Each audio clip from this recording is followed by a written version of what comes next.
Tuesday. And you know what that means. That is time for the help desk. And I know this means it looks a little bit different. Sounding a little bit different because it's the VP debate. And so the help desk is opening up with this VP debate pre-show. It's going to lead into the Jeff Kennedy, and then it's going to be wrapped up by T. Nathan. So I'm just here opening up everything for you guys. So just chilling out, listening to some music. No one's laughing here. We're in pain. We're crying. We saw a man lose his life in front of them, and our challenge is that this is about social trust, social compacts, and reestablishing faith in the people who are there to serve them. And I just mentioned that. I thank the president for the support, specifically with Secretary Esper and Chairman of the Joint Chiefs of Staff Milley were on with us to help us talk about, assess this. And I also shared with the president that a posture of a force on the ground is both unsustainable militarily, it's also unsustainable socially, because it's the antithesis of how we live. It's the antithesis of civilian control. So I expressed that on the call. Hey, Minnesota, Governor Walz here, out at the State Fair with my daughter. Hope. Every year we as a family do something old and something new. I get to pick something, a classic, the old mill ride, to do that. And then Hope gets to pick something new. I think we're gonna go do the slingshot. Which I don't know what it is, and they're keeping it from me. But then we're gonna go get some food, corn dog. I'm vegetarian. Turkey then. And Turkey's meat. Not in Minnesota, turkey special. And we will go do some of those things and report back. Oh my Woo!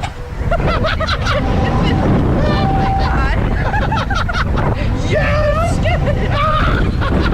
Oh my god! Keep going! Yes! That was good. Good job, Dad. Oh, thanks, Hope. All right, Minnesota, it's worth it. Woo! Wow, that is wild. No, that was pretty cool, actually. That is. So that is part of a live stream that looks like it's going on with CNBC TV.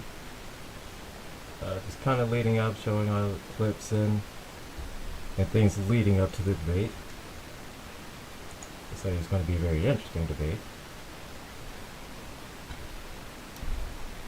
So, with Governor Walz and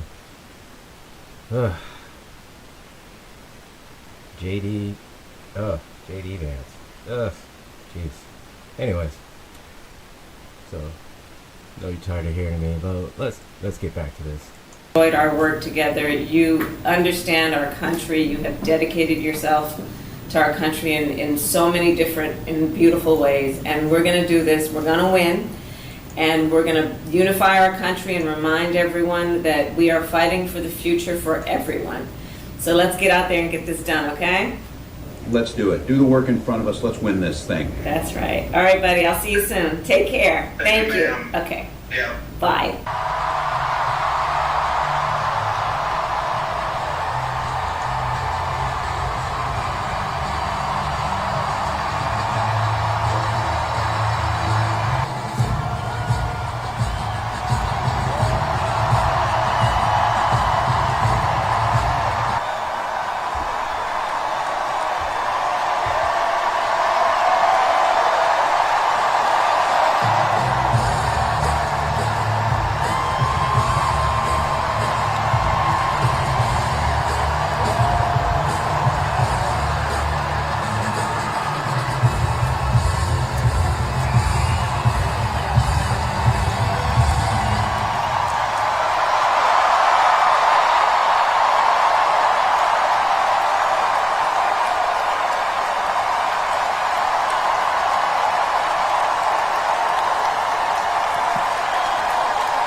Like all regular people I grew up with in the heartland, JD studied at Yale, had his career funded by Silicon Valley billionaires, and then wrote a bestseller trashing that community. Come on! That's not what middle America is. And I gotta tell you, I can't wait to debate the guy.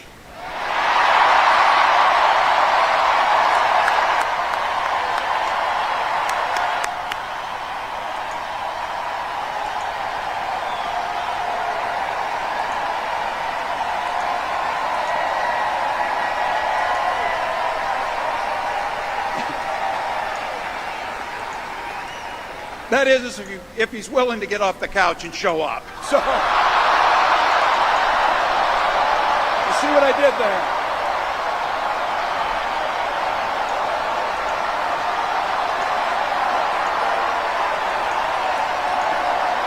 Look.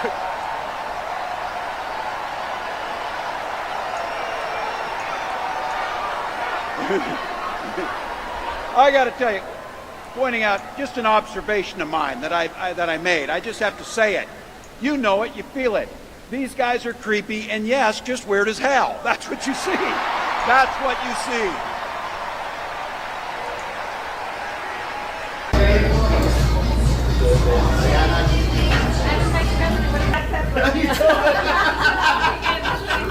Midwestern. I was about to have him have some green chili, and he's like, I don't have adventurous. I'm adventurous.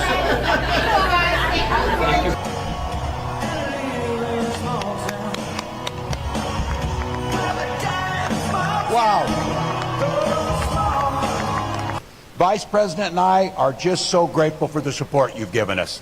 I'm proud to be on this ticking, working with Vice President Harris, who we all know we want to call the next President of the United States.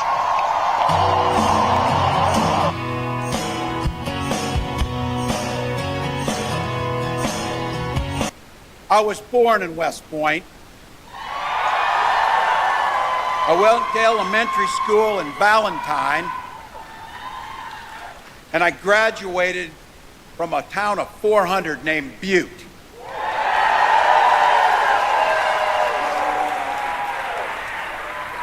I had 24 classmates, some of them are here today.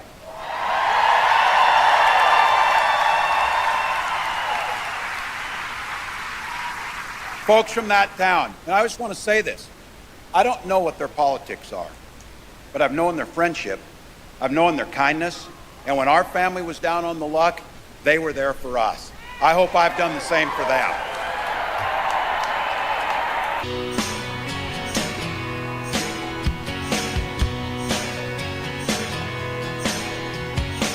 Well, I was born in a small town, and I live in a small town.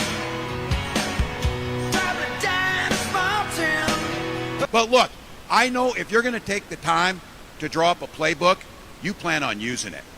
So this Project 2025 thing, it is simply the playbook. And they're going to call the plays straight down the line.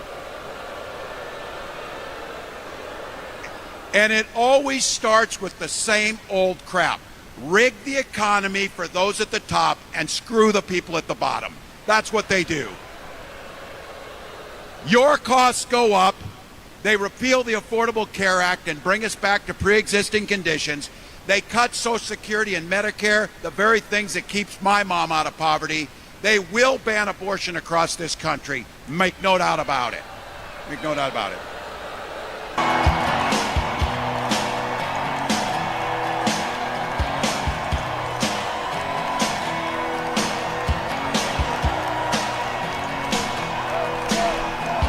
Hello, neighbors.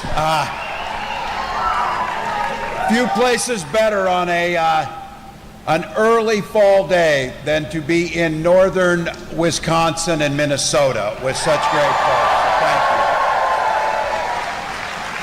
you. To Isabella, thank you.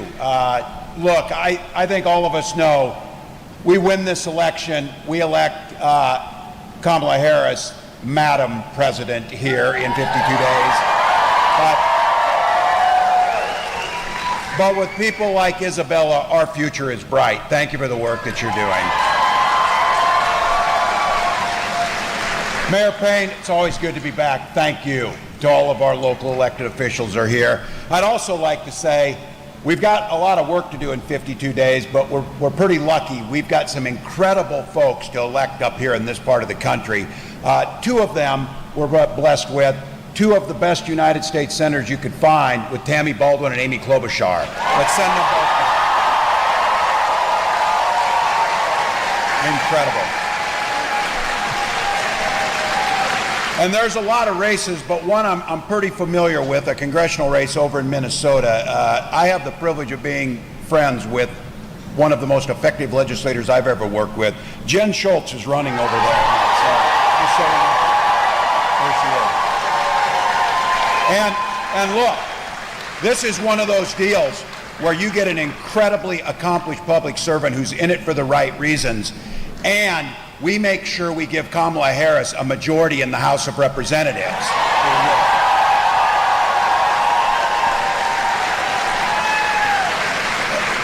And I'll just give you two reasons why the current occupant shouldn't be there.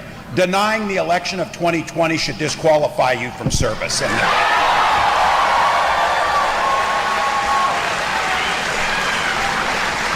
And when those 4,000 jobs in replacing the Blotnick Bridge, don't come crawling over here when you voted against it and tell us you had something to do with it. He had nothing to do with it. Go get Jen elected and so many others. Thank you. Look, every time this happens, when Gwen Walsh speaks, people always say, well, why isn't she running? So she's got lots of things that are happening. I did notice this, so when she was practicing her speech, she said, my husband, Tim. I thought it said your wonderful husband, Tim, in those things. So, she's an English teacher. Words matter. That's it. And she also mentioned, three of my sister-in-laws are here today, too, with me. I'm super excited. Are you seeing a pattern here? Two incredible senators who happen to be women. Jen Schultz, who's going to make a wonderful member of Congress. Gwen Walsh, these three. Here's my life hack for all of you. All the guys out there, whatever, here's my life hack. Surround yourself with smart women and listen to them, and you'll do just fine. You'll do just fine.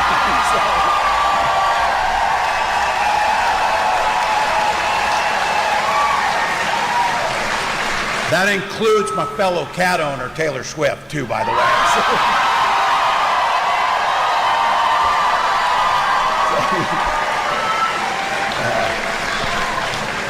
It's really great to have all of these women help us beat the smallest man in the world, Donald Trump.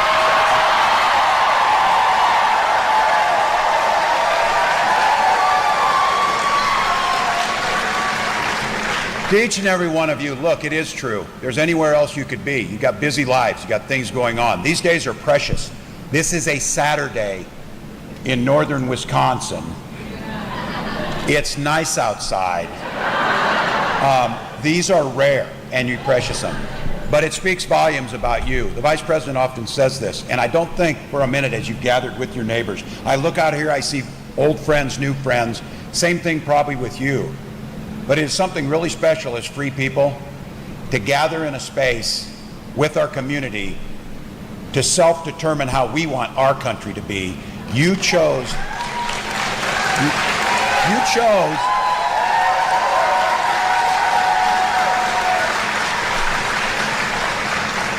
to be here, and the incredible people on the Wisconsin Coordinated Campaign, all the local folks who do this, you did that. You came here for this moment because of what Kamala Harris always says, a beautiful, simple reason. You love this country, so thank you. Thank you, thank you. Now,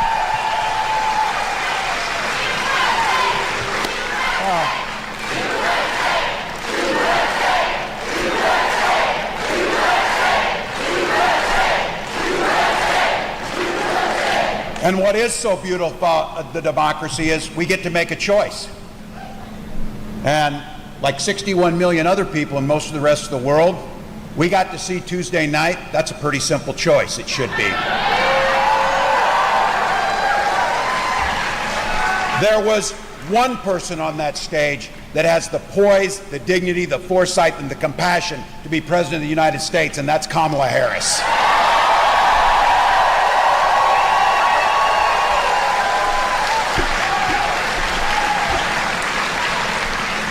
She commanded that room. She's tough, she's tested, she's ready, and I can tell you, I am so incredibly proud of her, but I tell people this. Someone came up to me and said, "Hey, the vice president did an incredible job. I'm so surprised." Why were you surprised? You need to ask yourself why you were surprised. A prosecutor, county attorney, Attorney General of California, prosecuting transnational gangs and other criminals, United States Senator and Vice President of the United States.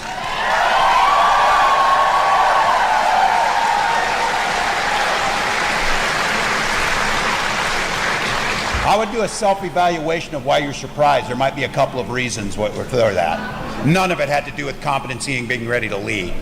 And it started, she had the upper hand in that thing, no pun intended, from the handshake. From the handshake.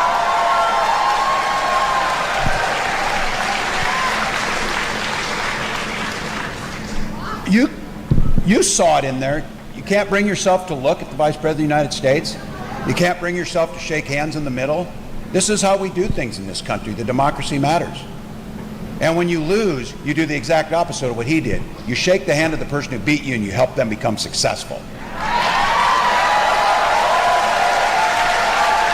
I say that because in 52 days he's going to have to do exactly that. Exactly that.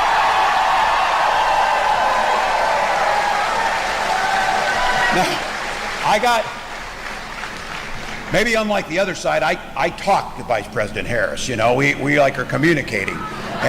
But we didn't talk about this. I got asked right after the debate, "Do you think you should do another one?" I said, "Well, I haven't talked to her, but if my advice is, yes, every day we should do another one, every single day." Because what you saw is what we all knew. Donald Trump is exactly what we knew him to be. We knew exactly what his true colors were on full display. His true colors were on full display. Not his makeup, but his character. His character. And I said this, you saw that caricature of an old man shaking his hand at clouds and telling kids to get off his yard. That's what he did. Obsessed with the past, and this is what's unforgivable. Rooting against the American people. Rooting against this country. Everywhere he goes, terrible city, terrible place, terrible state, all these things. I wouldn't go. Always, as the governor of Pennsylvania says, and plug your children's ears on this, this is the governor of Pennsylvania, everywhere he goes, he's shit-talking America. Everywhere he goes. Because he doesn't believe in us. He had the simplest opportunity the other night to answer a couple simple questions. First one being, he refused to say he wanted the free and brave people of the democracy of Ukraine to win the war. And here's what I'm going to say to Wisconsin. Thank you for the deep dignity that I know exists here. Yesterday, I was in Wausau with a group of folks down there. And it's nice. It's your state. Go there. Visit it. No, we're there. And I got a chance to meet a couple of people. Anastasia and Anton and their young son. They were forced to flee Ukraine during the war, and they were taken in by the people of Wisconsin. And you know what the first thing they did was? They started a small business, a bakery that's creating jobs and growing the economy right there in Wausau.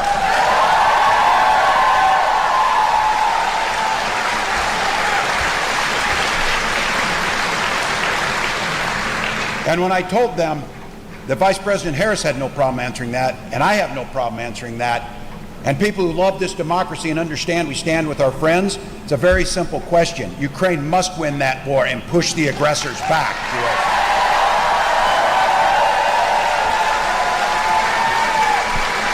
to it. He also had another easy one.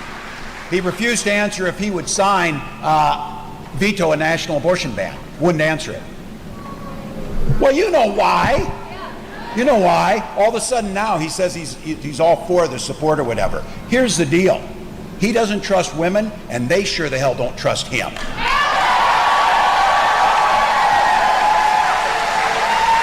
And for all of you, I would have never imagined in 2024 we're here, but it's a privilege because all of you are here to fight this fight.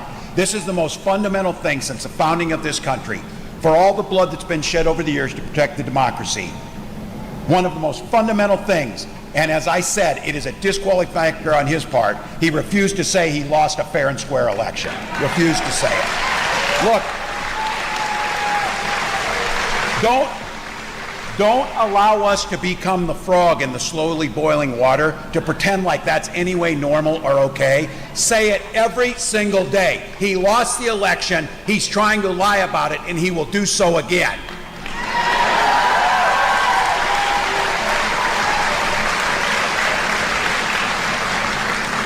But he says all of you are just AI, so he's not too worried about it. Your votes won't be AI, I'll guarantee you that. But with all the bluster, all the misinformation, all the inability to stand on the core values that makes America the great country it is, he also had nothing to say what he would do to make your lives better. Nothing. Healthcare plan. Remember? Came down those golden escalator 9 years ago. Got asked about Obamacare. I'll rip it out. I'll have a better plan on day one. It was 9 years ago. What we saw Tuesday night is, look, he apparently has been doing something. He has the concepts of a plan. And as I said this, if I got that excuse from one of my students, I would have laughed them out of the room for that. No, try better. Try better.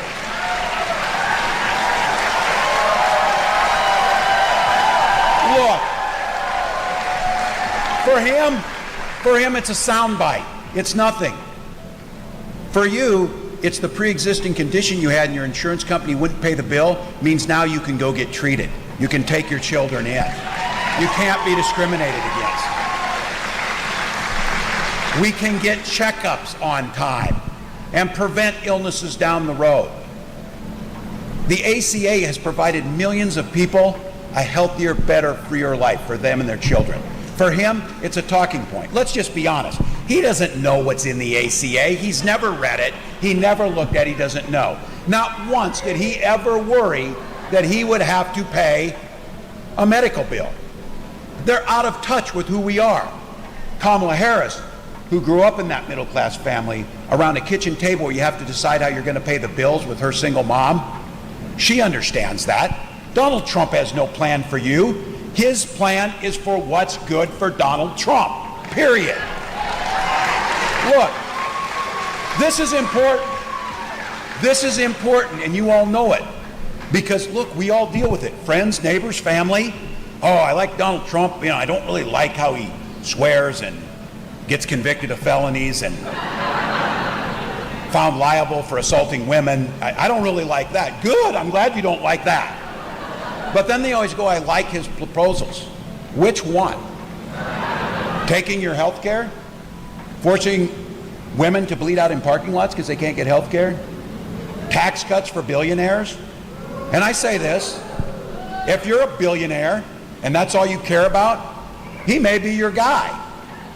But if you're a working class person, a middle class person, a community member, I can't find much there. And the thing is, you don't have to look very far. He's not giving you much detail, except it's really great. They made it easy for us. They printed 900 plus pages in Project 2025. Are you watching this? They're all mad as hell at the guys who wrote this now because it got out there. This was the thing, you said the quiet stuff out loud before we got elected. Yes, they did. No one wants that agenda. No one who's not a billionaire wants that agenda. No one wants government in your bedrooms and your exam rooms. No one wants to make drugs more expensive. No one wants to avoid dealing with climate change or making prices more affordable for folks in the middle that we're trying to do. They have no idea about any of those things. So look, these guys on the other side, you know what they stand for. Here's what I'm most proud of. I'm proud with our side of things. While Donald Trump spent his time whining, crying, grievance-filled. Oh, they did me wrong, they did me wrong. It's difficult to be born with millions of dollars. It's difficult to not pay your bills. It's difficult to have the Supreme Court say you can do whatever the hell you want with no consequence. Apparently that's difficult for him. Kamala Harris spent no time doing that. She talked about you, and she talked about the future. She talked about the future.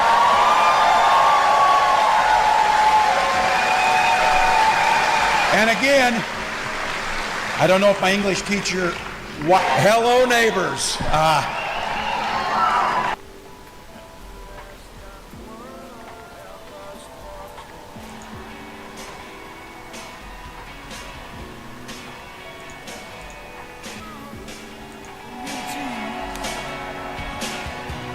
He acts like such a tough guy, my friends. I don't know if you saw this, but Tim Walz said that he would debate me anytime, anywhere. So he threw out October 1st, a debate moderated by CBS, which I'm sure is going to be in the tank for the Democrats, but who cares? Because I respect the American people to go before hostile media. But when he says he'll debate anytime, anywhere, he apparently didn't mean in mid-September, because I offered him a debate in front of CNN, not exactly friends of me and Donald Trump. And you know what Tim Walz said? No thanks. Because they are hiding from the American people. My message to Kamala and Tim Walz, but especially to the American people, is the American people deserve to be led by somebody who is willing to get out there and talk to people. Kamala and Tim, stop hiding in the basement, get out there and campaign. We'd all appreciate it quite a bit. Now, Kamala Harris, she gets really mad when I bring up the stolen valor of her running mate. But let me tell you why it matters. Every single person here understands why this matters.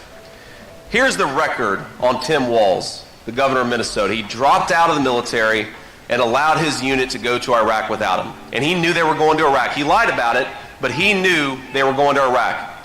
Even his chaplain called him a coward. And those of you who served in the military know the chaplain is the nicest person in the unit. If the chaplain is calling you a coward, you must have really screwed up. He claimed to carry a weapon in war, but you ask him, Tim, what war have you ever been in? And the answer is he's never been to a single war. He lied about it. He lied about his rank, and he's... Okay. I think I'm a little bit done hearing about that. Yeah. This is not going to be much of a debate tonight, in my opinion, honestly. But I did want to kind of touch on a little bit on some of what they've been talking about with AI and how it's been used. Lately, it has been used for quite nefarious schemes, especially through social media. And now, I saw a few days ago that right up on the TikTok streets that they're allowing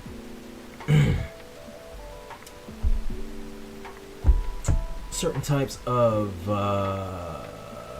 video, well, I haven't seen videos, but definitely pictures, that goes against their terms of service. And these creators have found a way around that. I'm not going to say how, because I do not want to keep pushing or give anybody ideas or promote or any way to try to go around the algorithm that is set there in place to keep, all of us safe. So, again, I knew this was going to happen. Things like this were going to happen with AI and deep fakes and with security of just in apps in general. It's going to happen. There's a lot of crime that happens on the dark net and the dark web, and it's scary. It's scary, but you can protect yourself with multi-factor authentication, wherever it is, on emails, bank accounts, any and everything that you can multi-factor authenticate. Do that immediately, because you do not want to be just left out and have all your information stolen and everything like that. So, but yeah, everyone gotta be careful out in these streets. So let's see what's going on in this debate now, or in this lead up to this debate anyways. Donald Trump and his running mate jumped on to defend price gougers. Look, 37 states already have laws against that. But the thing that really gets me is we're trying and figuring out how to keep prices lower.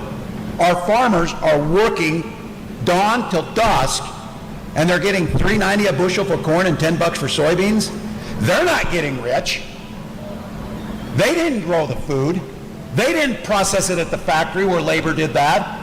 Somebody's pulling off a chunk of money out there that has nothing to do with getting that to you. That's what she's talking about. If you're jacking up the price illegally, you should stop that.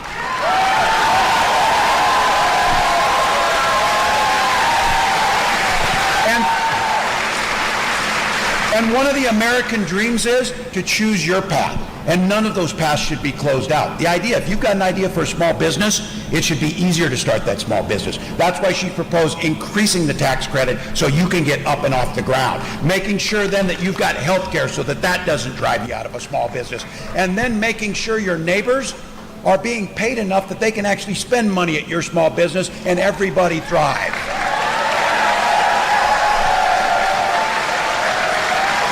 Look,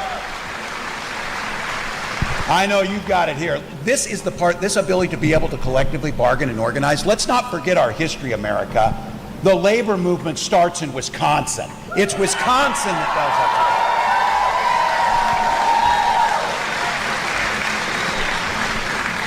that. So, the idea of investing back to the middle class, the idea of growing from the inside out, the idea that everybody can have a place in this.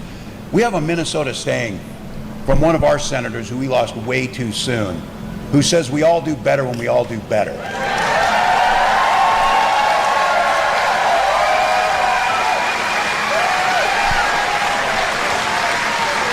It's not that complicated.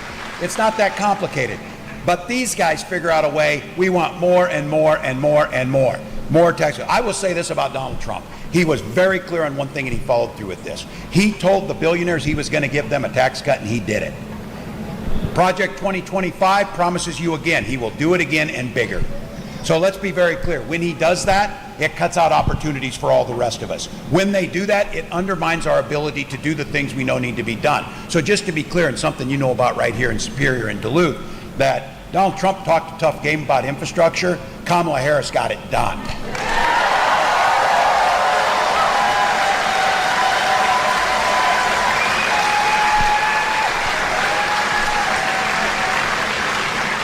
By the way, that Blotnick Bridge is built by all of us. That's the guy who's trying to figure out how to not pay his damn taxes so that he doesn't have to fix it. All of us understand that that bridge creates economic opportunity, connecting us together both physically and as a people. It makes good sense.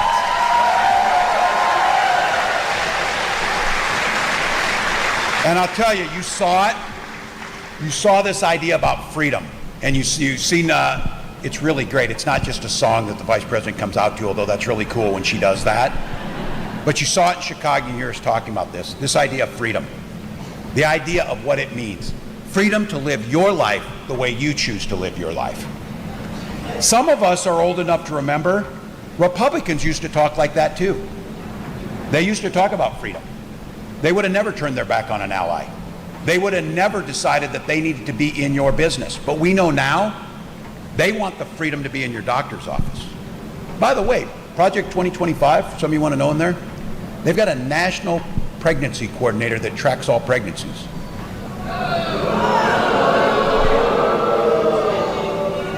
That seemed like too crazy for George Orwell to put in his book, but they did it. They did it. Look, they want to be in your school library. I don't know about you, but you heard Isabella talk about it. In Minnesota, while those guys are figuring out how to ban books, we're banishing hunger from our schools. That's a big difference. A big difference.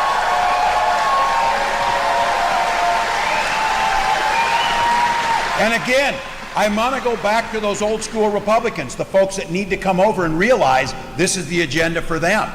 One of the things they used to always talk about is personal freedoms, personal responsibilities. Well, the responsibility part is out because Donald Trump has never taken responsibility for a single thing. But the personal choices and the personal freedoms, we respect it. We respect it. We may not agree with it. We may not agree with that. Look, I get it. There's some of you choose the Packers over the Vikings. That's your choice. It's your choice. Oh, give it to me.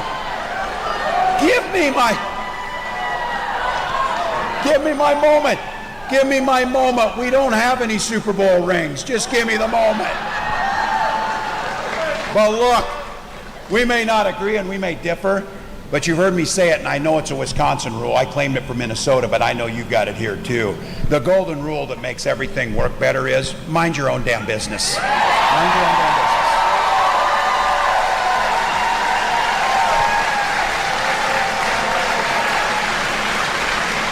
Think about it.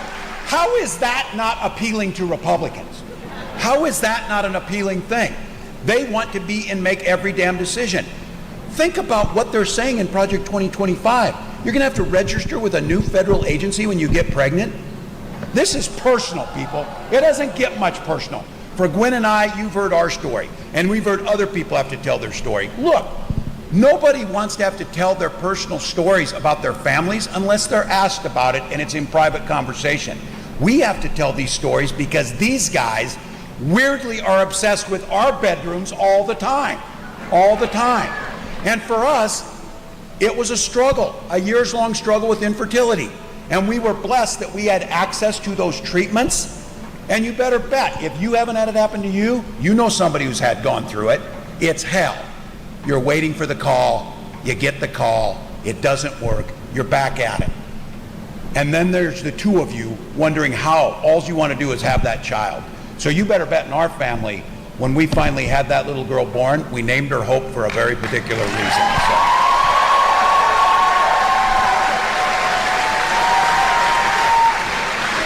And she, like all of you, and I say this, she and Gus are Gwen and I's whole world, just like your children are, just like how you choose to live your family.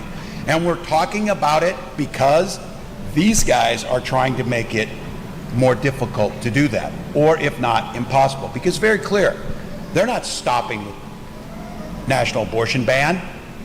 They're not stopping with getting rid of fertility clinics.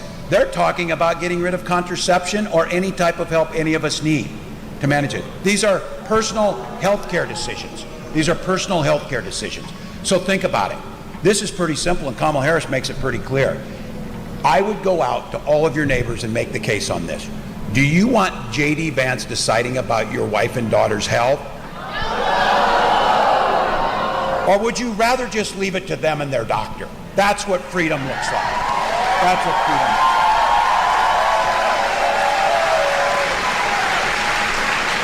So message it to your neighbors. You and people should make the decisions, not politicians, about your personal health care. It's as simple as that. So look, education for all of you. We're setting in a school here, a great school, Wisconsin and Minnesota. We're known for our schools. We're known for our education. We know that that's a ticket to the middle class, shouldn't be a ticket to debt. So be very clear about it. Investing in education, investing in our teachers, investing in the future is another one of those. When we all do better, we all do better. It's that simple. Now, we're getting closer on this 52 days, and it's a binary choice. I know, it boggles my mind too that there are two people who are going to be president. One of them is going to be president, the other is not. There are two people. One of them is going to be vice president, one of them is not. That Project 2025 and the questions and the discussion we're having here today is where that difference lies. Because that program, and I say this from my mother, who survived after my dad died on Social Security survivor benefits and who counts on that check right now, Kamala Harris has pledged, and we will pledge, to protect Social Security and Medicare with everything we have.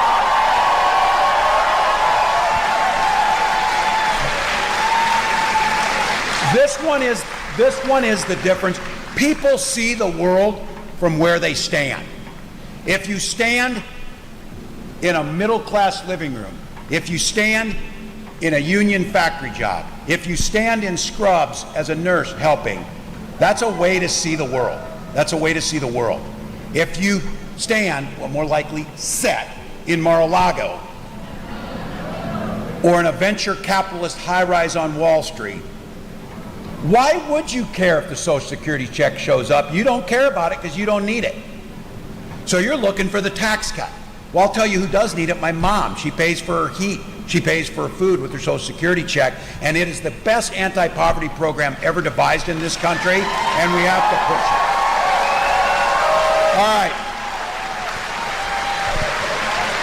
So here's the deal. I say this. I know very clearly, you might not have thought so, but I know it. I am preaching to the choir. You came, stood in line, came with your neighbors, ready to do something about it. As we started out with, because you love your country, because you know the choice is so stark and you know the impact we can make. You came to do it with joy and you want to get it done. But here's the deal. Kamala Harris did her job Tuesday night. We need to do our job for the next 52 days. Now,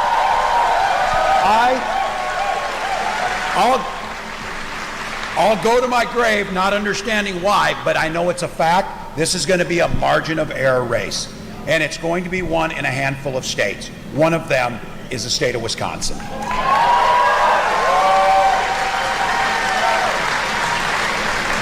So let me, as these guys help me with, put on that coach whistle and get that hat back on. This thing's going to be a battle for the next 52 days. It's going to be in rooms, one in rooms, just like this. It's going to be one door-to-door, call-to-call, $5 donation, trying to have that hard conversation in the produce aisle with the person you saw there at the grocery store and ask, have you voted yet? And are you concerned about Social Security? Are you concerned about climate change? Are you concerned about our democracy? Are you concerned about middle class? Are you concerned about those things? Because if you are, ask that person to sign up. Ask them to get to vote. Look, this is on. Wisconsin starts next week in voting. Next week. So for all of you, I know it's hard work.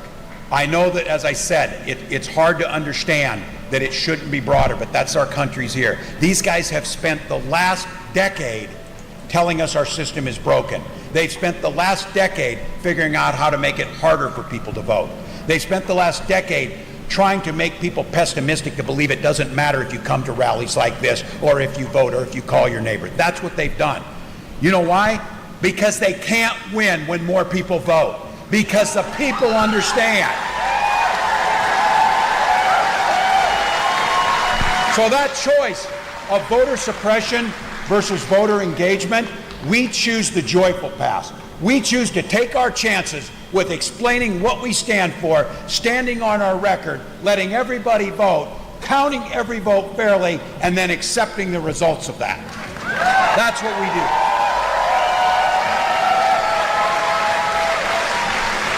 So here we go, folks. Every vote's going to matter. Every precinct. One more vote in each precinct can make the difference in what happens for the next generation in this country. The difference between keeping that guy as far away from the White House as possible and putting in a president who understands and cares about you. That's what we get to do. So,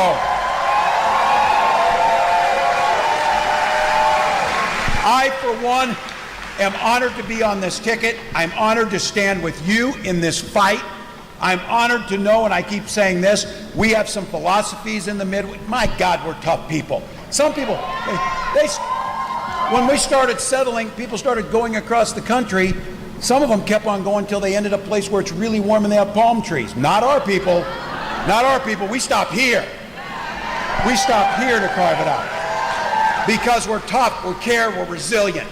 And we understand that when you stick together, we can get this done. So for all of you here, all gas, no brake, 52 days to get the work done, sleep when you're dead.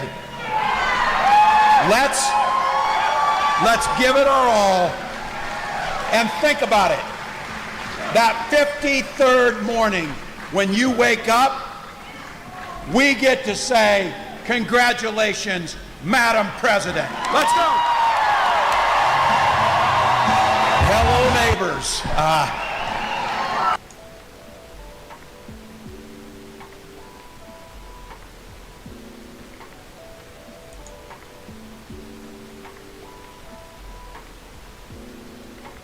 Some of my co-workers started wearing their red hats again and shuddering. Yeah, absolutely, Chuckles. Yeah. Absolutely. But this debate is going to be, it's going to be something. It's going to be something. Honestly, I'm expecting it to go definitely in favor of Governor Walz. just in simple fact of just everything that J.D. Vance has said all over weeks past, and then clearly just saying is that if it comes to where they need to push a certain story or narrative or anything like that, they have no problems in making something up. Now, I know that all politicians lie, and you know there's no 100% absolute honest politician, and I get that, and I understand that, because it just is. It is what it is. It is. But to clearly say that, oh yeah, I'm gonna lie, it's nah. You don't no. Perhaps that's just me, maybe that's just, I don't know. But there's other ways. No. You just don't tell. You just don't tell people that you're just gonna, oh yeah, I'm gonna lie to you. Yeah, that's a great way to earn your trust. Great way to get my vote. Flat out tell me you're gonna lie to me. That is the surefire way that you are going to get me to vote for you. Oh yeah. Ron George, Project 2025 needs a shredder. It needs a big ass shredder. That's what it needs.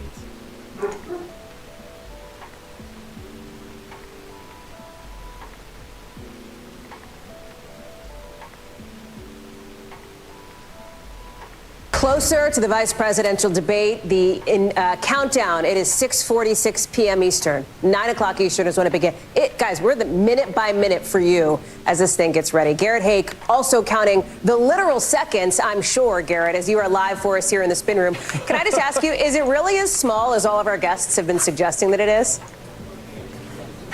Yeah, Hallie, I'll give you a quick tour here. I mean, yes, it is quite small. This is that the tour? Alley. A room not quite. Turning Pantry, around. Closet. I mean, that's not so bad. Y'all are dramatic. That's fine. I mean, it's gonna get real cozy when all of our closest friends are in here later tonight, when the candidates are here, or when their spinners are here, and perhaps J.D. Vance himself, we are told, may come and want to talk. A very Trumpian move to come out and declare your own victory after your debate. But my money's on a Vance appearance here tonight, but of course we've got a lot of time between now and then. So talk me through expectations for tonight. I'm getting all my sort of thoughts in order here of the things that I'm looking for. So specifically, I think big picture, right? We know who these candidates are because we've been covering them now for several months. A lot of America, though, doesn't know, right? But 1 in 5, 1 in 4, depending on the polling, say they're just still not sure about either one of these vice presidential candidates. So I'm looking for that. I'm looking for Governor Walz. How much is he going to be pressed on those progressive positions he took as governor? J.D. Vance, how much is he going to be pressed on some of the stuff that's been litigated? His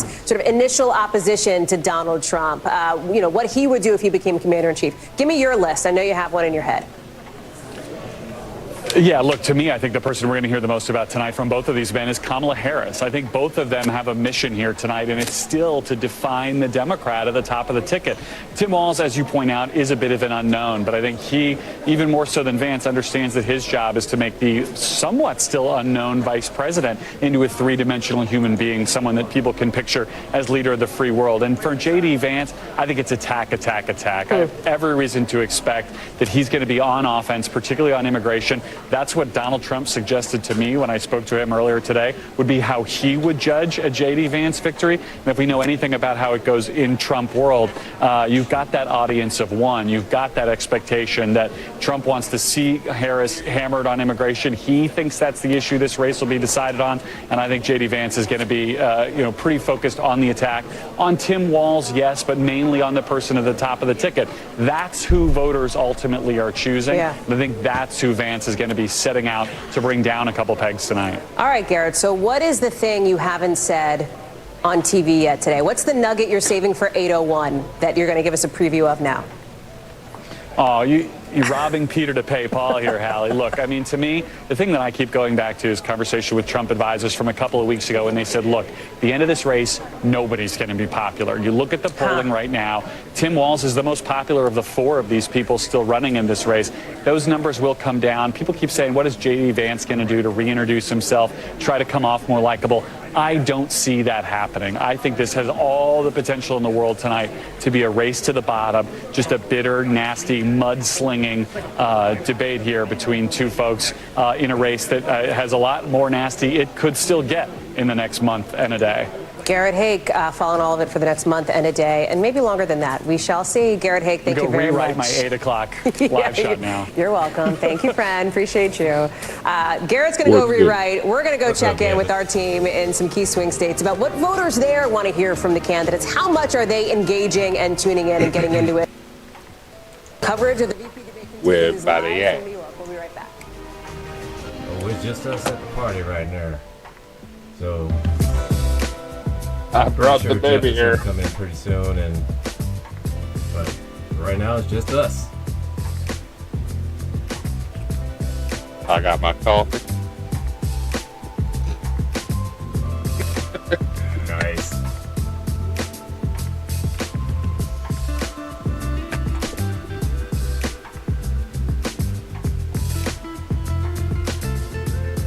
I got my vape.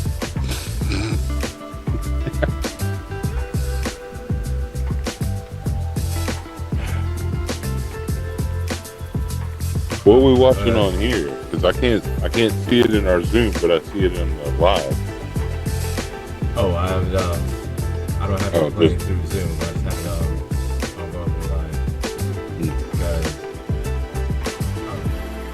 for some reason going through Zoom it messes up. I'm not sure why. Nah. But as long as it can be heard, that's all that matters to me. But this basically is what is this? NBC News. NBC News live stream coverage, leading up to the debate. Gotcha. Yeah. So I figure that'd be a lot more enjoyable than just hearing me ramble on about nothing. Yeah. Well, that came out wrong. I'm just gonna stop. Sorry, bad friend. But I will say this, man. I think JD's about to get whooped tonight. Oh dear God, this is about to be hilarious. Oh. I mean, like Trump and As Harris we're on the air, we are hearing from was former President a Trump. shit Here he is show. live in Milwaukee, Wisconsin. Delivering remarks there with the state of the race. Like that was like a Kane versus Funaki. It was fucking just squash match. Yeah. This is It was your basic Dwayne Gill match, aka Gilbert. Yeah, Gilbert.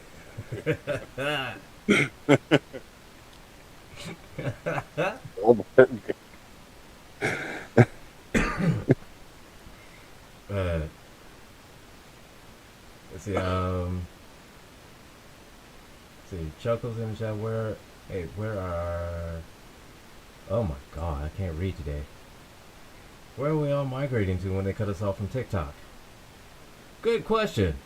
I am currently working on making an app, a GCPR/Villains Guild version of TikTok. So it's gonna be a minute. You gotta give me some time on this one. You're gonna have to give me some time. I'm only one man. I'm only one person. You gotta remember, like most of these apps have a team working on them. I am one person. Right. I mean, you get apps like the TikToks and the Twitters and and the Facebooks, and you know they have like a whole big ass building and of a whole like staff of like hundreds of people. It's just me, dog. Yeah. It's just me. I'm flying solo. I'm like MC Chris up here. I'm Han Solo. Right. It's just like Jey Uso, man. It's just me, Uso. It's just me, Uso. Yeet. Yeet.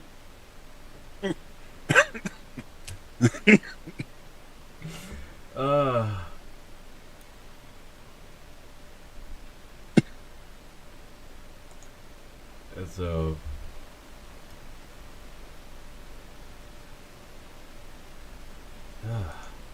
let's see, what is everybody else particularly working class voters, particularly voters who are feeling economic mean, pain, like, voters Jeff who should don't have be at college least degrees, able to voters who live join paycheck to me. paycheck, who are saying, Jeff would be you know, right here by now. my life is hard and I'm looking for change. That's right, and you look at the numbers, and you know we just did this story on this. You know, the markets are setting record highs. You've got inflation the lowest it's been in 3 years. The unemployment rate is 4.2%. And if people Live on feel good about Facebook it, like what I heard a lot is, what I hear a lot Right. is, but I'm paying a lot for groceries, and that doesn't feel good, or it doesn't feel good to pay a lot for gas, right? So there's this spotlight on the economy, Sophia, as you have some reporting today on strategy here, and the way that Vance is hoping to cast Walz as too liberal for a lot of Americans. Talk us through that. Yeah, so we saw from the New York Times Siena poll that Walz is more favorable in the Midwest. And keep in mind, both of these men were picked for the same two reasons. They're supposed to be good on TV, and they're supposed to be representative of the working class and folks in those swing states in the blue wall. And that's really key for them. And that's exactly the image that Vance is going to be trying to cut into for Walz, and you're probably going to hear him bring up some of the policies that he signed into law as Minnesota governor. Yeah, all of that, of course, as this issue of fact-checking is very much on the table. It sounds like the moderators of this debate are going to take somewhat of a back seat, right? There's always these philosophies of thinking, is it up to the candidates to fact-check each other? Is it up to the moderators to fact-check each other? It feels like in... Yeah. This debate is going to be something, bro. Yeah. It is going to be something. I mean, I think JD's gonna at least bring a little something more to the table. Like, he's gonna be a little bit more coherent than Trump. But Yeah.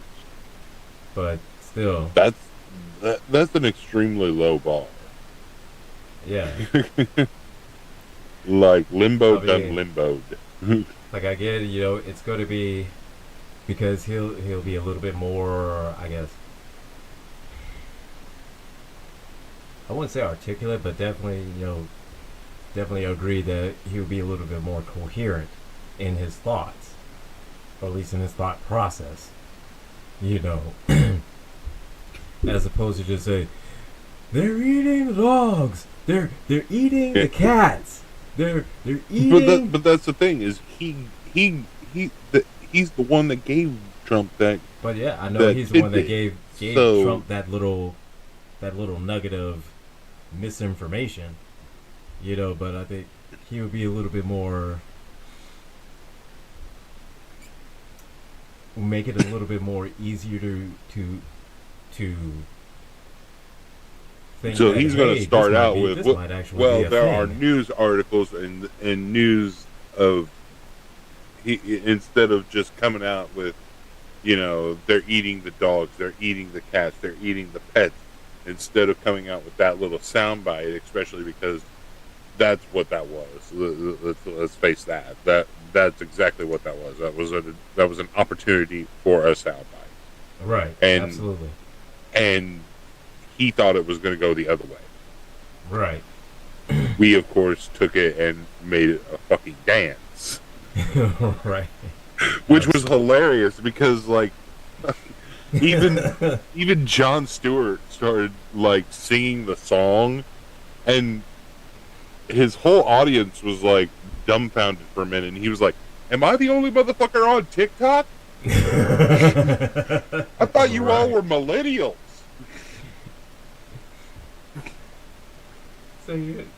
So what happened? You're all supposed to be on TikTok. Yeah. They're getting ready to ban it. You probably So want to what? get on it now. Like, I mean, even if you're not planning on, like, Isn't that how we do things? right? As soon as something gets good, we ban it, and then it gets 10 times better, Yeah, that's how it's supposed to or always go. or at least 10 times more popular. Right. I mean, that's how it goes, right? You know, I may go to Chuckles in the chat. Say, I may go to Canada if I'm not shot. Oh. Zigs and zags, my friend. Zigs and zags. Erratic. Is it, erratic. Mrs. Vance has filed for divorce. Oh. Is that confirmed? Well, that's what Chuckles Yes, in the chat. I see it. Yeah, his wife says that. I want to. But let me. I was going to say.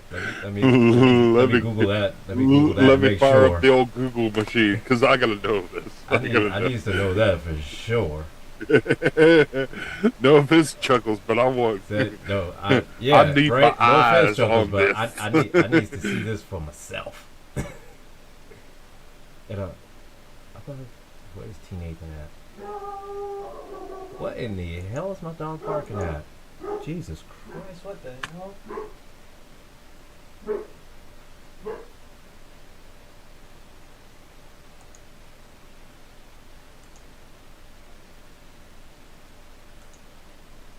Yeah. 55 minutes ago, inside the rumors, RJD and Usha getting divorced.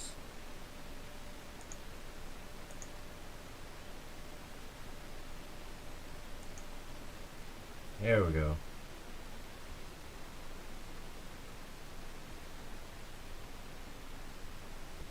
That makes it JD Vance.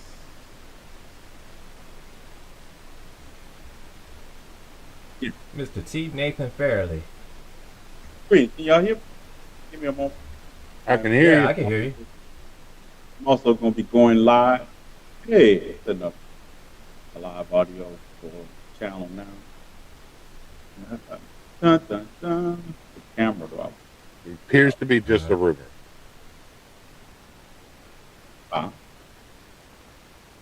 Let's see. Trying to figure out So if, far. it's a rumor. So somebody in our chat, Chuckles in our chat, said something about Mrs. Vance filing for divorce. We're fact checking it now, and it looks like it's just a rumor. Like save yourself. Yeah. Like I said, I'm not gonna spread anything unless I have eyes on it and can confirm it. Right, like if you hear something from. I mean, hilarious, like him, great, wonderful, good for her, go Right, girl. but if it's not true, then. But if it's not true, I'm not going. Yeah, right. I'm not biting there. And what in the And hell so far, I only see one article, and it's from thelist.com, but it does say, and it is titled, it was published 55 minutes ago today, so I'm going to go with that. That's what I would go with. So you go to my yeah. Look at the video I did. Oh, you just did a video? I did a video a day and a half. Oh, okay. Yeah. Because obviously, me and my camera want to fight.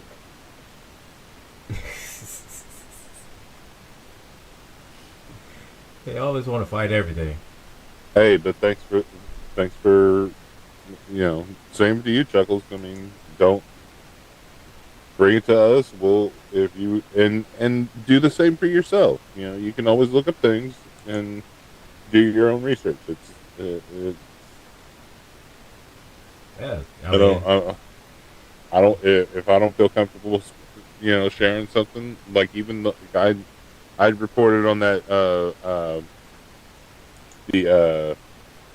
Well, that's usually why the Taylor Swift Yeah. Swift guitar that got broken. Turns out she didn't even sign the damn thing.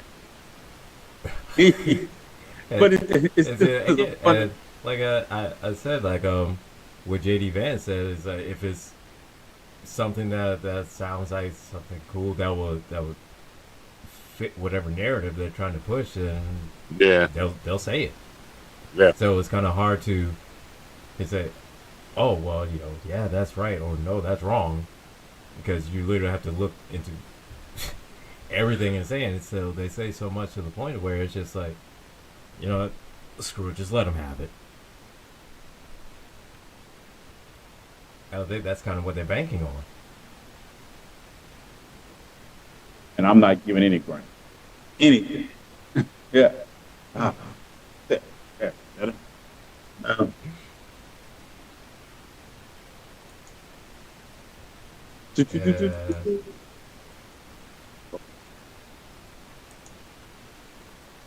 Yeah, it looks like we have Jeff Kennedy at the Kennedy Effect joining us. Joining us currently. Mr. Mr. Kennedy. Kennedy. They'll let anybody into these rooms, won't they? They'll let anybody. And you don't even have to pass on background checks. It's No. like, you're like, Like security. You did have to have a pass. security. Like security just lacking in here. Just let anybody. Anybody. So what's They let the a over Kennedy- under on this They let a debate? Kennedy in. you got a headset and a mic, and they'll let anybody in. All right. I'm sure I have a headset. Where's the big boss? Waiting Is on he him still- to show up. No, he's not still without power, is he? No, Ray no, Taylor? he's got power. Got power back. Yeah, he got power. He did a sound of coffee this morning. I got up this morning to go showered and everything to go to work. Still not sure what I'm going to do for the other 2 days. As you can tell, the breathing tube that was put in, I think, has damaged my voice. Which is fun, which is good for radio. Oh, it sounds like a good time you're having there, Jeff. On some other earth, it's a good time. You're having a good time in an alternate universe. Yeah. Things are going great on Earth 99. 99. That's a 99. Oh. 616 with 12, 5, 6, 7, 5, 6, 6. Yeah. Turns out to be a better universe. All the Trumpicans are not there. All right. Are we already live everywhere? Yeah. We are? That we are. Yep. And I'm sitting up here playing around. Hey, playing around's Well, I what we mean- do at it. Well, we can get to Well, it. yeah, I mean, look, I mean, we're not streaming on OnlyFans. I mean, we can switch that over. You want to stream to OnlyFans, but No. you're on your own on that one. I mean, I'm not watching. Oh, I thought we wanted to make money, not have to return it to people. Right. Some sort of backdoor credit. Back door, right? Oh yeah, I mean, I didn't even mean that. Thomas is the OnlyFans department. Well, yeah, that's true. That is true. Okay, let me text him. See what.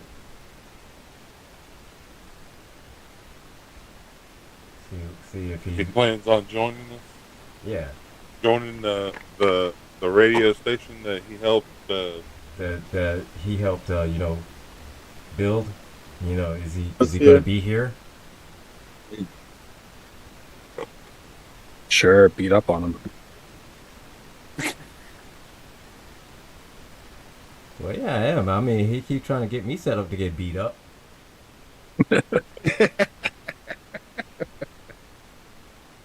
I be wanting to fight. But nobody wants to help me out. I be wanting to fight.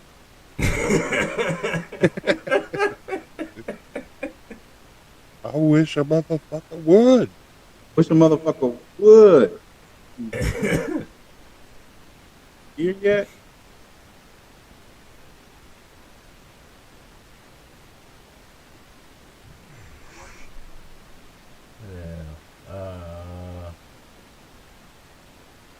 Oh, he's being a dad. He's being a dad right now. Oh, dare he? Yeah.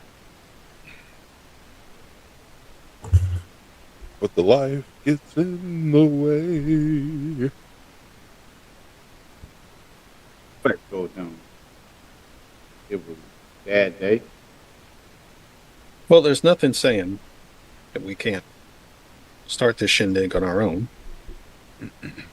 I mean, why not? He'll join in when he can. He'll join in when he can. So it is. He'll join in. So There appears to be a good, lots of comments on the YouTube channel, which I will try to monitor from here. So there is the only other debate on the presidential level in just about an hour and 45 minutes. The two vice presidential candidates will debate in New York.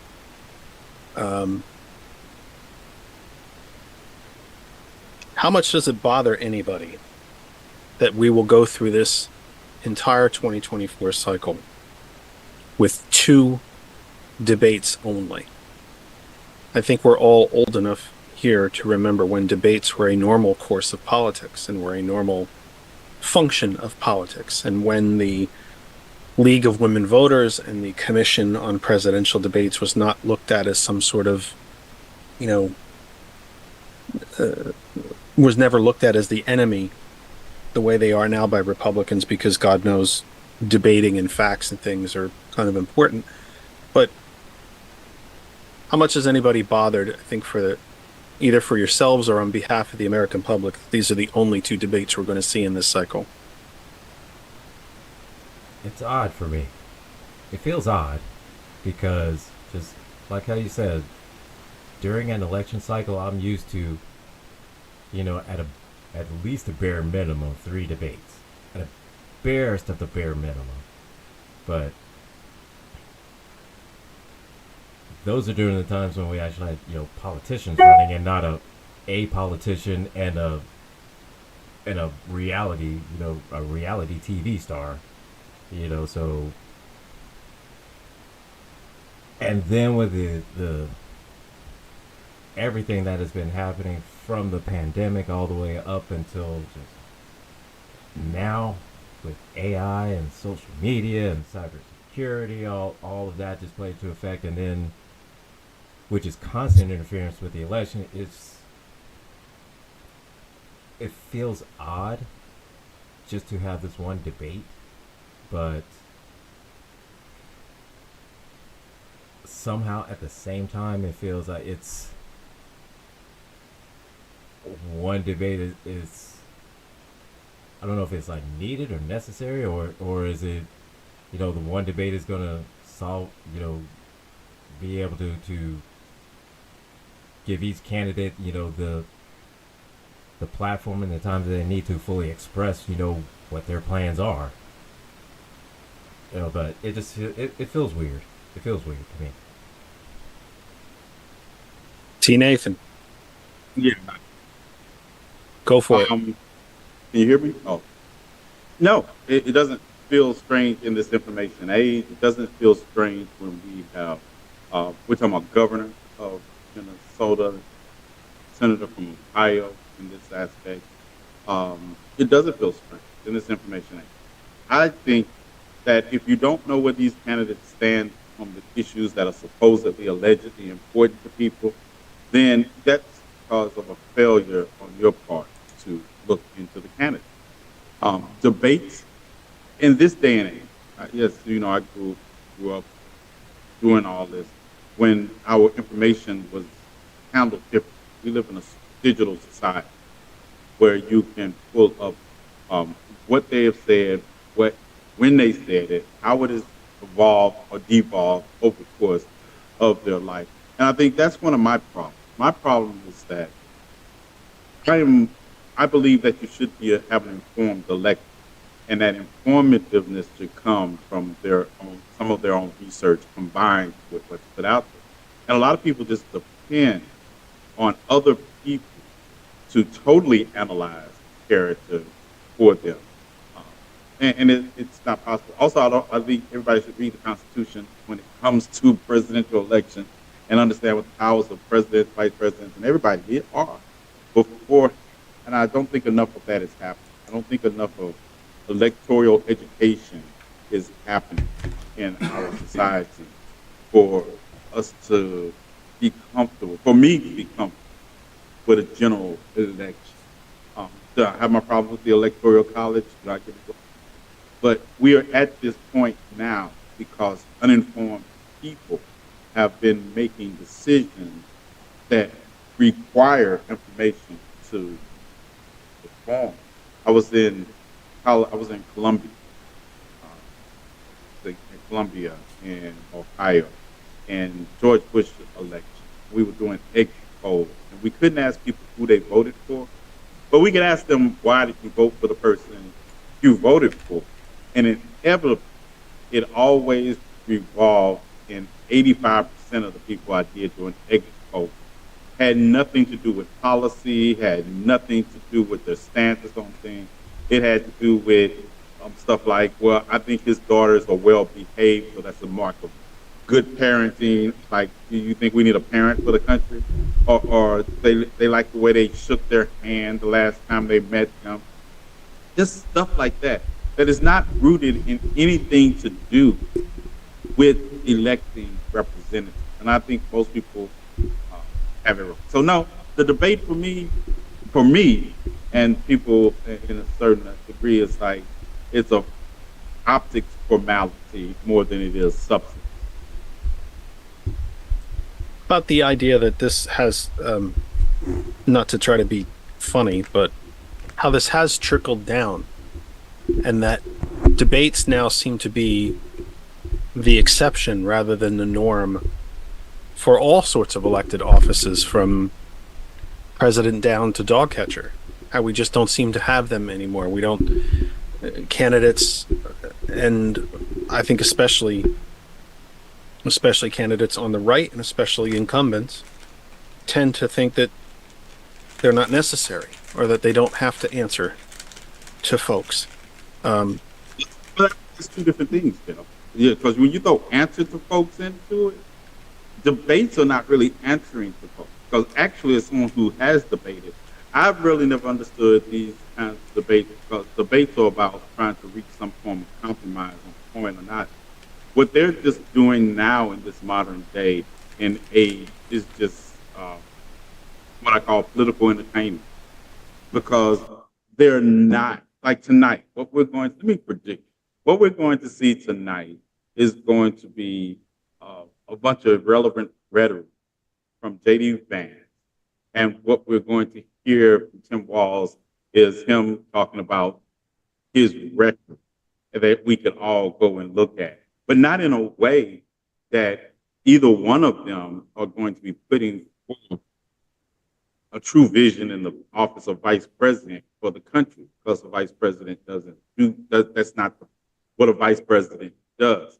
So we're tuning in for the entertainment value in this day and age in politics, and to see a viral moment. We're not really tuning in to see them talk about politics. Now, yeah, I could give it up if this was a Senate debate, probably, and they want to talk about policy because they be directly. But they're going to be president. Whoever wins this election, vice president is going to be the president pro tem of the Senate, and they're only going to have a vote when it's a tie. And I think the influence of a vice president over a president is highly overrated anyway. And we no longer do it like in the old days where a president pick a running mate to help them secure certain parts of the country. No, our presidential candidates are so much larger than they used to be that they are national candidates on their own. I'm cynical. And I'm going to kind of go down a rabbit hole here a little bit with you. When now Senator John Fetterman ran for lieutenant governor here in Pennsylvania, one of his campaign planks was that he would be the chief providing officer of the Senate, regardless of what majority breakdown was in the Senate. There's 50 senators in 50 state senators in the Commonwealth of Pennsylvania. And he pledged that if it was 50-0 to the Republicans, he would still act as chief presiding officer of the Senate because that's what state constitution allowed for. And he did exactly that and decided what the agenda would be, what pieces of legislation would get voted on and not voted on. And while we have seen the relative stature of the vice presidency increase, I think, in recent decades, you are right that the vice president still only seems to preside over the Senate when it's absolutely necessary. If Democrats are as concerned about losing the Senate, as they should be, by the way, because the numbers are not there. I think 27 of the senators that are up for re-election right now are Democrats. If I'm not mistaken, it's 24 or 27. So the numbers are just not good. Then why would the left, why would those interested in saving democracy not be more insistent that Governor Walz preside over the Senate regardless of the majority? At the end of the day, he does, in his presence, preside over it, but it's not a constitutional imperative to sway. That's why we have the majority leaders and the minority leaders that are actually responsible. The majority leaders and minority leaders are not actually outlined directly in the Constitution, but the vice president is the presiding officer and can affect the agenda regardless of the minority or the majority or the minority. Why do you suppose we don't demand that of our vice presidents? Because I think we have gotten to the fact that we actually only believe the vice president does have one job constitutionally, and the second job is just wait in line. The first job is you're waiting in line, and the second job of being president pro tem of the Senate is about the president's agenda after the fact and not before the fact, if that makes any sense. It's like the minority leader that represents the minority party and the majority leader that represents the majority party, they're the ones who actually dictate their party. So then if you have the incumbent, like the Democratic president, you're going to have a Democratic president pro tem in the Senate. And you have the Republican Party that say they are the majority party. So by the definition of the Senate voting, how it turns out, it's not so much that you preside over the other party as in you set the agenda of the other party. You just basically are there for that one purpose. So you could say that in the legislative sense of why don't we expect it, but why we don't expect it and how we could get it are still two different things because of the way the Senate is set up, that the party in power in the executive branch is not necessarily party in power in the Senate. So and that's why they only have one power there, to break tie break. That's why it's there. And I think the majority whips and the way it's set up, I think they do their job and they do what they're expected to the fact that you don't want the executive branch stepping on the toes of the legislative branch. That's why we have the division of powers that we have in this country. And I think that a vice president that would attempt to do that in the name of the executive branch would be infringing upon the spirit of the Separation of Powers Act that we have. Gambit, what are you hoping to see tonight? What would give you hope? What would make you feel better about this entire? I cannot say that on this live. What I would hope happen. What he said. Well, I can't say. But if we want to have a conversation about a topic, I would like to see, and the same thing I said in the presidential line, I would like to see a more aggressive candidate defending more of the essence of democracy than sticking to the same rhetoric. I think this goes back to your first question about the debate itself. If I'm going to have to watch this political entertainment and analyze it, I would like to have something politically to analyze and ascertain that is not relevant to something I could have just picked up a book. I would like to see Tim Walz go at J.D. Vance for all the misinformation. I would like to see a free-for-all. I would like to see a battle royale. I would like to see a fight, an aggressiveness that I haven't seen out of Democrats in my lifetime. And that's why I think I'll be good. I would like to see that. I would like to drop the pretense of a debate and have the reality of an argument on the facts of misinformation. That's what I would like to see. I would like to see, don't have to worry about people saying, oh, we're going to fact check them in real time, when I would like Tim Walz to fact check. I wouldn't care if he didn't mention anything about what he did when he was governor of Minnesota, or while he's governor of Minnesota, because you go read that for yourself. But I would like to see a party that treated, they give all this rhetoric about how this is a threat against democracy. I wish we would start acting like it and treating them like it openly and on that ground. And I don't care what people say about turning down rhetoric. I think if you have set the stage that this is about democracy, saving democracy, and Donald Trump and MAGA supporters are a threat to that democracy, then I would like to treat you like you just landed on the beaches of Normanburg and you're trying to save democracy. That's what I would like to see. What I'm going to see is not that. Gambit, what would you like to see? I would also like to see. I mean, let's be honest with you. I'd like to see him pick up the podium and throw it at him, but that's just me. I mean, let's. Yeah, goodness.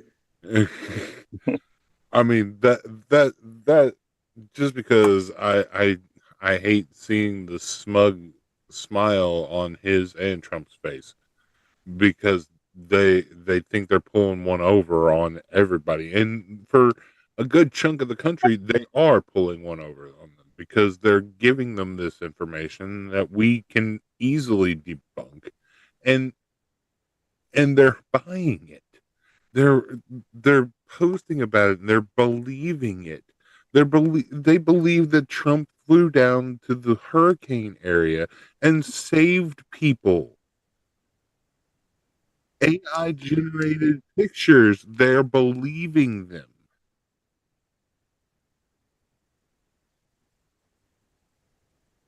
No, it does not look real at all. They have to make up this persona of a person that is helpful and noble, and they believe that.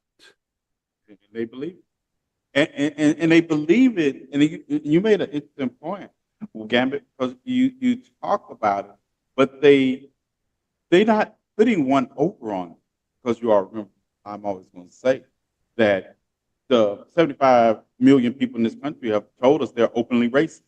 They're buying into it by choice, in spite of how our government works, how it's set up, that Joe Biden signed all these executive orders before the hurricane even came, and we told people to get out the path of it, but that's whole nother conversation. And then it's like Trump shows up with a couple of items, and do you understand the amount of resources he took to show up in that area?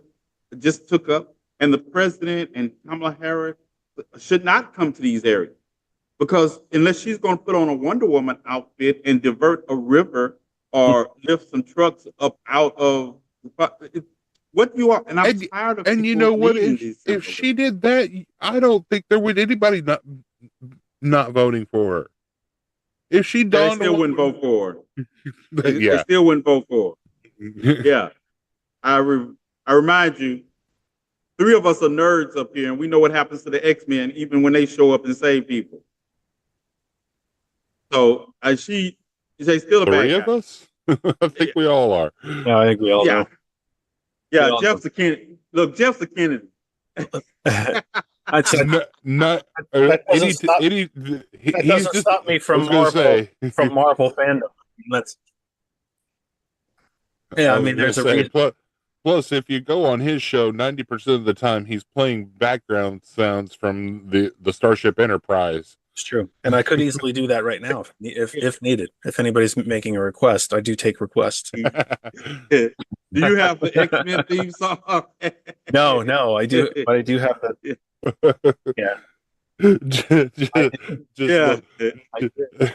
Just anytime there's a lull in our conversation. You insist. This is the problem. We would never have a lull in the conversation to get to it. Remind you that 60% of Amazon If you insist. sellers Oh, it changed. will be in this. It started running an ad. No, it started running an ad on me. There we go. Yeah. So let me do this really quick. It is 7:32 Eastern Standard Time. 7:30, actually still daylight time. We didn't change it. 7:32 Eastern Time. You are watching pre-vice presidential debate coverage on GCPR, Ghost Claw Productions Radio .live. Plug any of our names into any search engine of your choice. I happen to recommend DuckDuckGo because it doesn't trace your search history, and we know some of you don't want your search history changed, do we? Plug any of that in and you will find us. GCPR.live. GCPR.live is how you find us. It's how you can find out all the places to listen to us, find out about all the different shows, all the different hosts, and bios for the hosts, schedules of programming, and all of that fun stuff. GCPR.live. We are live right now on YouTube and Gilbert will have to tell me everywhere else that we're live, but we're live on all the places that you can find GCPR, including our home group Facebook page for the Kennedy Effect, which is that other side of information.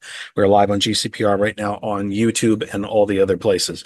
Some pre-debate coverage for you. The vice presidential debate comes up live at 9 p.m. It is hosted and run by CBS, although it will be carried by various other networks, which is kind of a really interesting change that we've seen in this election cycle, that the network or broadcast outlet that is quote unquote hosting the debate is not the only ones that are actually broadcasting it. It'll be on MSNBC, it'll be on CNN. I assume it will be on Fox, at least probably until something. Is that a Soros? Is that a Soros media group or a Sinclair? Yeah. Hey, listen, his money's welcome here. No, Jeff still needs they're all in an uproar. Yeah. And especially one creator, T. Nathan did a video about him yesterday. There was one creator that was up in arms about Soros buying up a bunch of media, and even included the program Audacity. Audacity is a music sound service. Is a sound editing program. I use it for my voiceovers.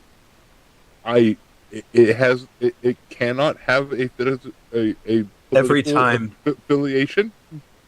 If you notice, if you go back through, if you were to search, Soros buying media, it comes up about every year or so that he's buying this group and buying that group and buying that group, when in fact he has bought none of them and will not, and has expressed a very direct point of view that he is not getting into the media business, which, by the way, is a failing of the left to not get into radio, because there are over 1,500 right-wing hate radio stations in this country.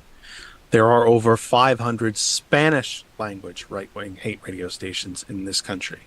If radio was so useless and so much a thing of the past, then the right wing wouldn't keep buying it up, and they wouldn't keep owning it. They wouldn't keep control over it. There are large swaths of this country where the only terrestrial talk radio you can hear is right-wing hate radio. And there is a reason why the right wing has narrowed that gap, especially in the Latino vote, because there are 500 right-wing hate radio stations broadcasting entirely in Spanish. We have one right here in Allentown. And so, Mr. Soros, your money is welcome at GCPR. I can tell you that. That's a stretch. Not to mention, I mean, I'm not expecting a check to fly, to be dropped here by Raven anytime soon. But same creator said something about podcast being bought up now because that is generally how people consume media. Right-wing media is buying up various podcasts as well. I've always found it very interesting, and I know we're getting slightly off topic, but I've always found it very interesting.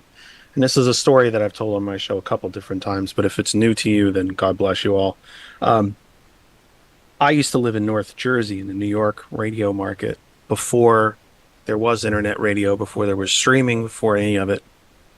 And I can remember listening to Sean Hannity, who used to do overnights, literally like midnight. I think he did 1 to 5 in the morning or midnight to 5, something like that.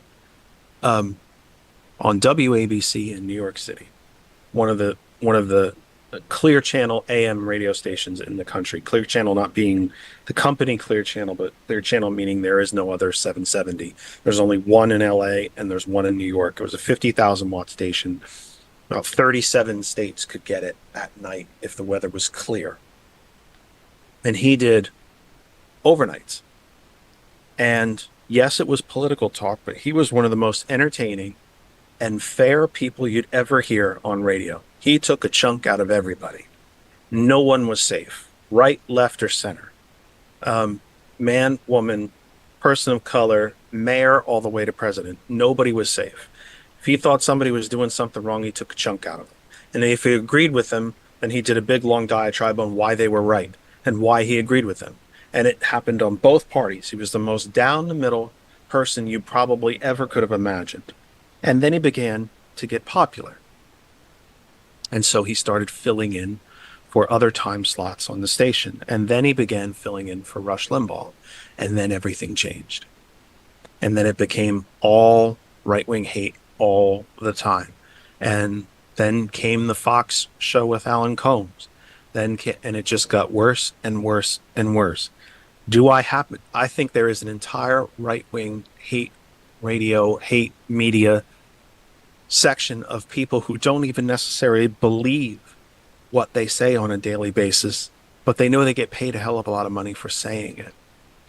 I don't know how Ann Coulter, if she has a functioning brain cell, can believe half of what she says.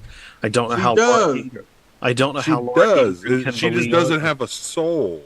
I don't know how Laura Ingraham can believe most of it. We already know Hannity doesn't, because I know his early career. Is Ben Shapiro saying anything that any of the others aren't saying? They're just repeating everything that they're given, and they're given. No, he's just saying it really fast. Well, yeah, in a high he pitched says voice. it really fast in a high pitched voice, and he uses words that just kind of overtalk and just sounds like he knows what he's talking about. Basically, I can do the exact same thing too. It's easy to pick out just a few four syllable words and just string them all together in words and make it sound like I know exactly what I'm talking about. I'm just speaking out of my ass. Metal Melter in our comment section said, "Don't forget MGT, Marjorie Taylor Greene." But I'm sorry. No. I believe most of them believe they bullshit ass. But I know that talking points.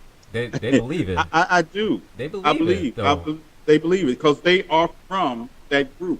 Now there's some that I think And I get to the point where it doesn't even matter if they believe it or not, if they're spewing it to people who do believe it.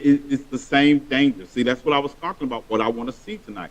It's the same danger. And I think it's like people in my community try to make excuses for why black people supporting Trump. No, they support Trump because they like suckling on the glizzy of white supremacy. They believe that. They believe the pick-me is a thing. And I think these people need to be treated as such. I don't need to find, I believe they believe what they believe. And they're spewing what they believe. If they're getting paid for it, that's great. But at the end of the day, I treat them all the same. They believe what they say, and they should pay accordingly for what it costs. No, they truly do believe it because. What's up? I see you all in the comment section. But yeah, I used to have a friend that he is a Trump supporter, and he lived on those conspiracy theories and with the InfoWars and Alex Jones and all that shit like that. He loves it, and that's his thing. And that's your thing. I'm not judging if you love conspiracy theories. That's you. I consider them to be failed movie plots. But that's just me. Well, then let me ask the group this question and to follow up a little bit on what T. Nathan was saying.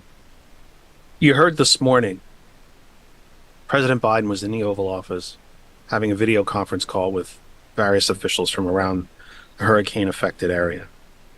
And he had to defend himself from lies that were put out by Trump and Vance yesterday, that he is denying hurricane relief to red areas, that he has not been in contact with the various governors and so on.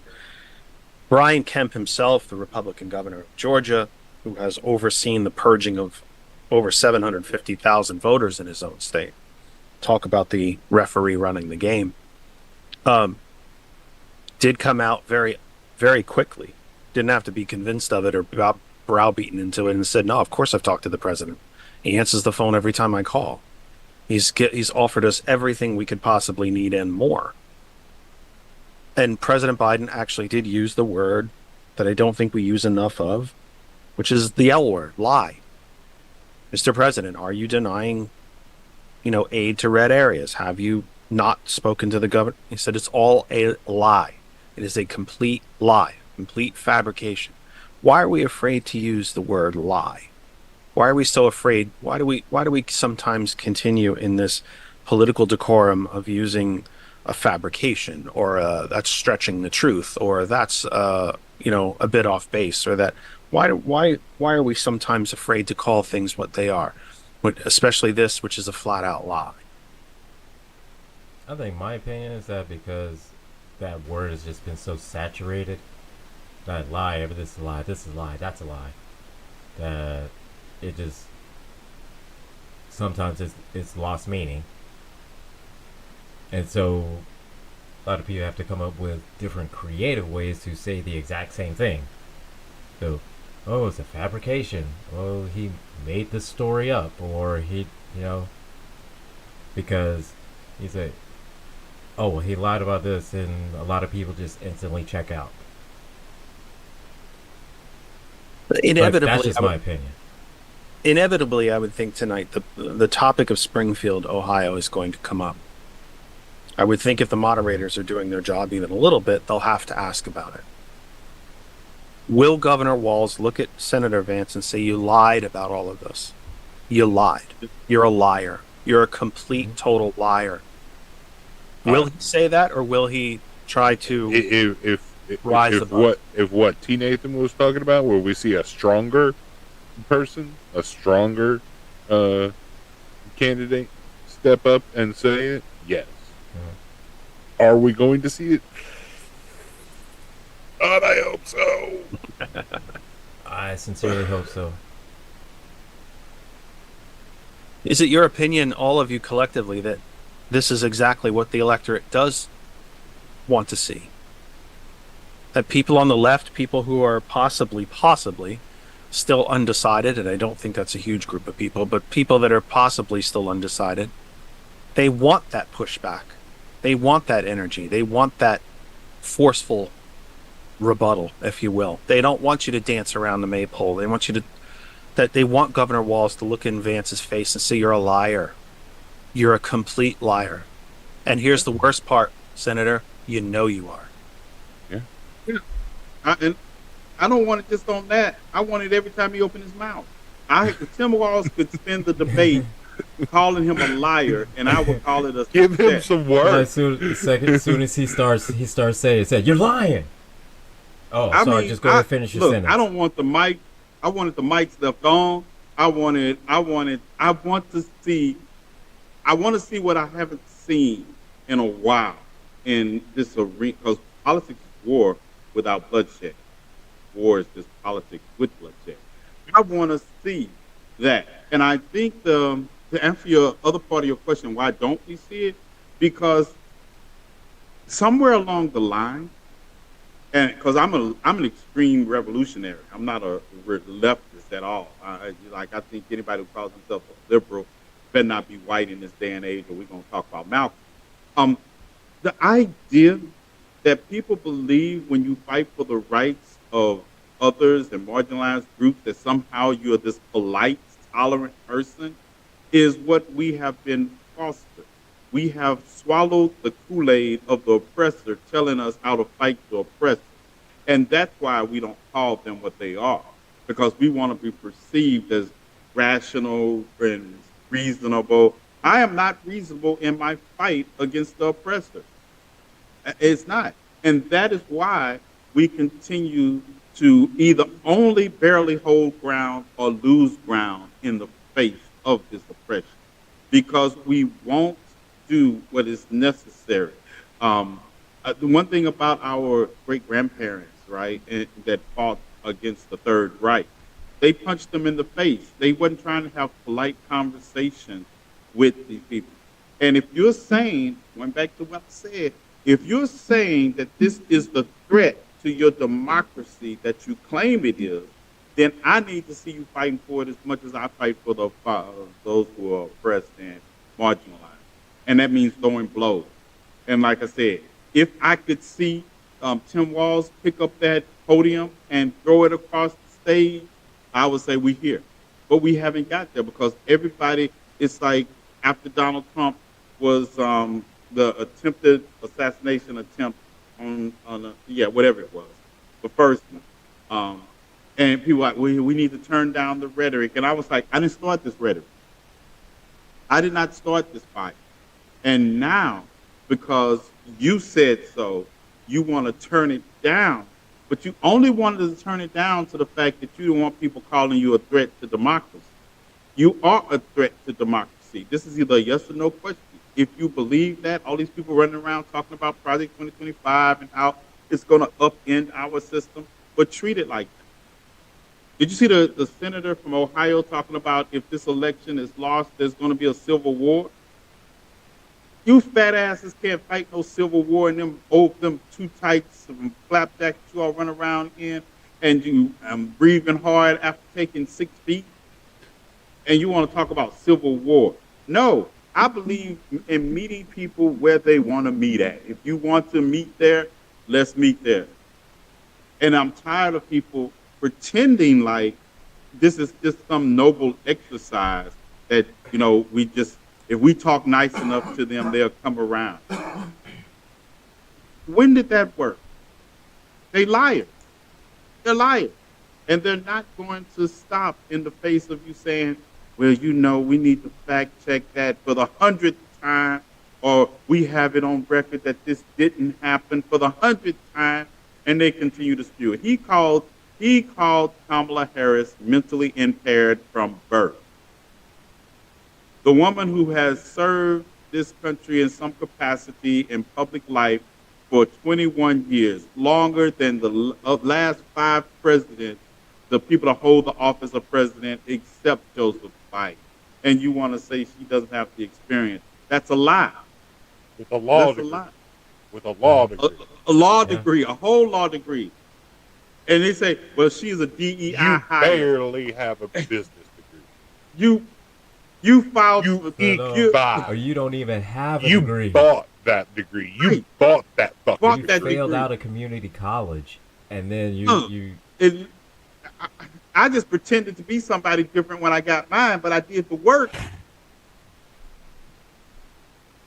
Let's Google is free, declared people. Google is bankruptcy free. on a. Let's not Google forget is declared free. bankruptcy on a casino where people literally walk in the door and right. People literally A walk into the business that is casino to built- give no, you money. hand Here's you the money. thing, a business that is built on the whole premise that the house always wins, meaning that at the end of the day, every The whole- coin that comes in there stays there. The whole formula for a casino is people come and bring you money, and that's it.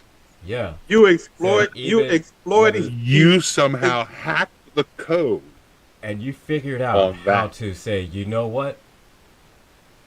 I'm gonna do things different. You get literally exploiting the addiction of people who want to gamble, and you can't And, win. and here's the thing, and the whole, like I said, the whole business is geared towards keeping every coin there, from there not being any clocks there, And to you the point gambling, and you point to that the you drinks, point to that the out, food. and you point that out. to these Everything cultists. is designed to keep every coin there. Every penny. And they're like, "Oh, he stays only there. filed bankruptcy And it 6 wasn't like times this. out of 500 businesses." They're like, "Did you see what he filed it for?" Cost money at a casino when there was no casino next door to you. Right? Make it make sense. Like how? You know, this man.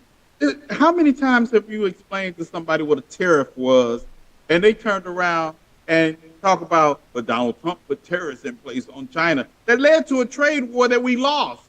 I mean, it's the economy, and I know people are sensitive to the economy. When I say this, they be like, well, I don't care what the fuck you feel. At the end of the day, the GDP is almost twice as high now than it was during the Trump administration. The national debt was $8 trillion for 4 years under Trump. And if I take off the amount that you all want to claim was just COVID related, it's still more than any other president in history for 4 years. He So added eight- what in the exact fuck? He added $8 trillion. The Trump tax cut of 2017 in real dollars. Right. In modern And this dollars is what I is say. $8.4 trillion. He would like to cut taxes. Yeah. No matter how many times we politely tell people these things, they continue to say the same things they're saying. So from now on, for the next 35 days, I will be cussing. Because at the end of the day, but I cuss all the time, so that might not be nothing new. Right, so that would So you're gonna do right. So So business as usual, right? So it's like business as usual. No, I'm cussing. What a change. I'm cussing. And instead of cussing every fourth or fifth word, it's going to be every other word now. Oh, we got a 30% increase on cussing. Yes, I have a 30% increase on my cussing. I approve. Yeah. I So endorse if we- this. I am on board. Yeah. So if we don't watch the video, we're not going to be sure whether it's him or Thomas. Theoretically. I know because T. Nathan has the red beard. Oh, well, I'm sorry. Yeah, he said if you don't watch Thomas the video. has the white. But if we don't watch T. the video, Nathan has we the just red. hear the progression of the cussing. We'll not be sure who it is. So then let me ask, in a very bad radio host form, especially when you're coming up to the top of the hour, then let me ask the three of you the ultimate question. As we go into this debate tonight and this 10-year-long saga that we seem to have been subjected to, which is Trumpism. So what is the appeal? If even people who vote for him know he's lying, and there's a measurable percentage of them that know it, that they know he lies on a regular basis, a measurable percentage of people that know they are not temporarily inconvenienced billionaires. They know they're broke, and they know how they got that way, but they'll vote for him anyway. So what is the ultimate appeal then? What is the I'm going to use this word very carefully, but you're going to know what I mean because I can't think of a better one.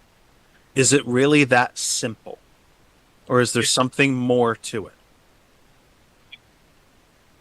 But just a minute, Jeff. I know you got it. But let me show you how stupid some people are.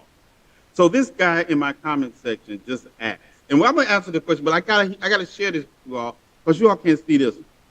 Do the United States have enough gold to back all the dollars they have printed? That's the stupid ass question we get off, and we've been off the gold standard since before Nixon was president. But see, this is the people that we have to deal with that thinks that the dollar is backed by the gold standard or that we are printing that many of them instead of engaging in digital banking in this day and age. See, that's what I mean. And your question is simple. Yes, because it's a book called Faces at the Bottom of the Well by Derek Bell, right? And it talks about this phenomenon of how people will go against their own best interests as long as there's somebody below them that they feel they're better. And this is why I also tell people that no matter what happens on November the 5th, this problem just doesn't magically go away. When I hear people talk about, I can't wait for this election to be over, like that's going to magically solve all of these problems. These problems are rooted in the fiber of this country's existence. And until we root them out actively, then they're going to continue on this cycle. We just watched, did you see the video I did about the gentleman at University of Alabama who said, fuck Kamala Harris, and we're dedicating my life to Trump? These were students, 18, 19 years old, right? Literally at the University of Alabama, where George Wallace stood in the doorway in 1963 and said no black students would ever enter them. And the history is missed on them, but they're perpetuating the same brand of racism and oppression that has been just recycled when George Wallace stood at his inauguration and said, segregation now, segregation forever, right? And this is what they're buying into. And that's why I tell you, 75 million people are not just going to evaporate on November the 5th, no matter who is elected president. So it's a kind of a misnomer to think that we are going to solve this. And this is one of the problems with Barack Obama's presidency, because I was in Millennial Park the first time when he won, right? And I'm looking at all the people, hope is alive. Yes, we are post-racial. And I was like, what planet do you all live on? What planet do you all live on? Because you wanted the magic Negro to go into office, wave his arms around, say some words, and everything would be all right. But you didn't want to do the work that is required by your own democracy to make change by putting people in place to facilitate that change. Like you just said, Jeff, the Senate seats, there are 29, 28 Senate seats up for grabs, right? That make a difference. The whole House of Representatives is up for grabs, which makes a difference. If you're just expecting Kamala Harris, if we elect a president, to just go in there in spite of all the other factors that go into governing to change something spectacularly by herself, you're part of the problem and not the solution. You reminded me of the quote from President Johnson, and you probably know which quote I'm going to read you. If you can convince the lowest white man he's better than the best colored man, he won't notice you're picking his pocket. Hell, give him somebody to look down on, and he'll empty his pockets for you. Faces at the Bottom of the Well. Derek Bell said it, and that's exactly what he was talking about. And in this country, the most mediocre white man will think he's inherently better than a genius that could solve world hunger as long as he was not white. Expectation exists. That people don't understand when we talk about white privilege. They think about the fact that, well, I don't have a gold card, this stuff. No, one of the things you never have to worry about in navigating this society is the color of your skin being used to hold you back in any way, shape.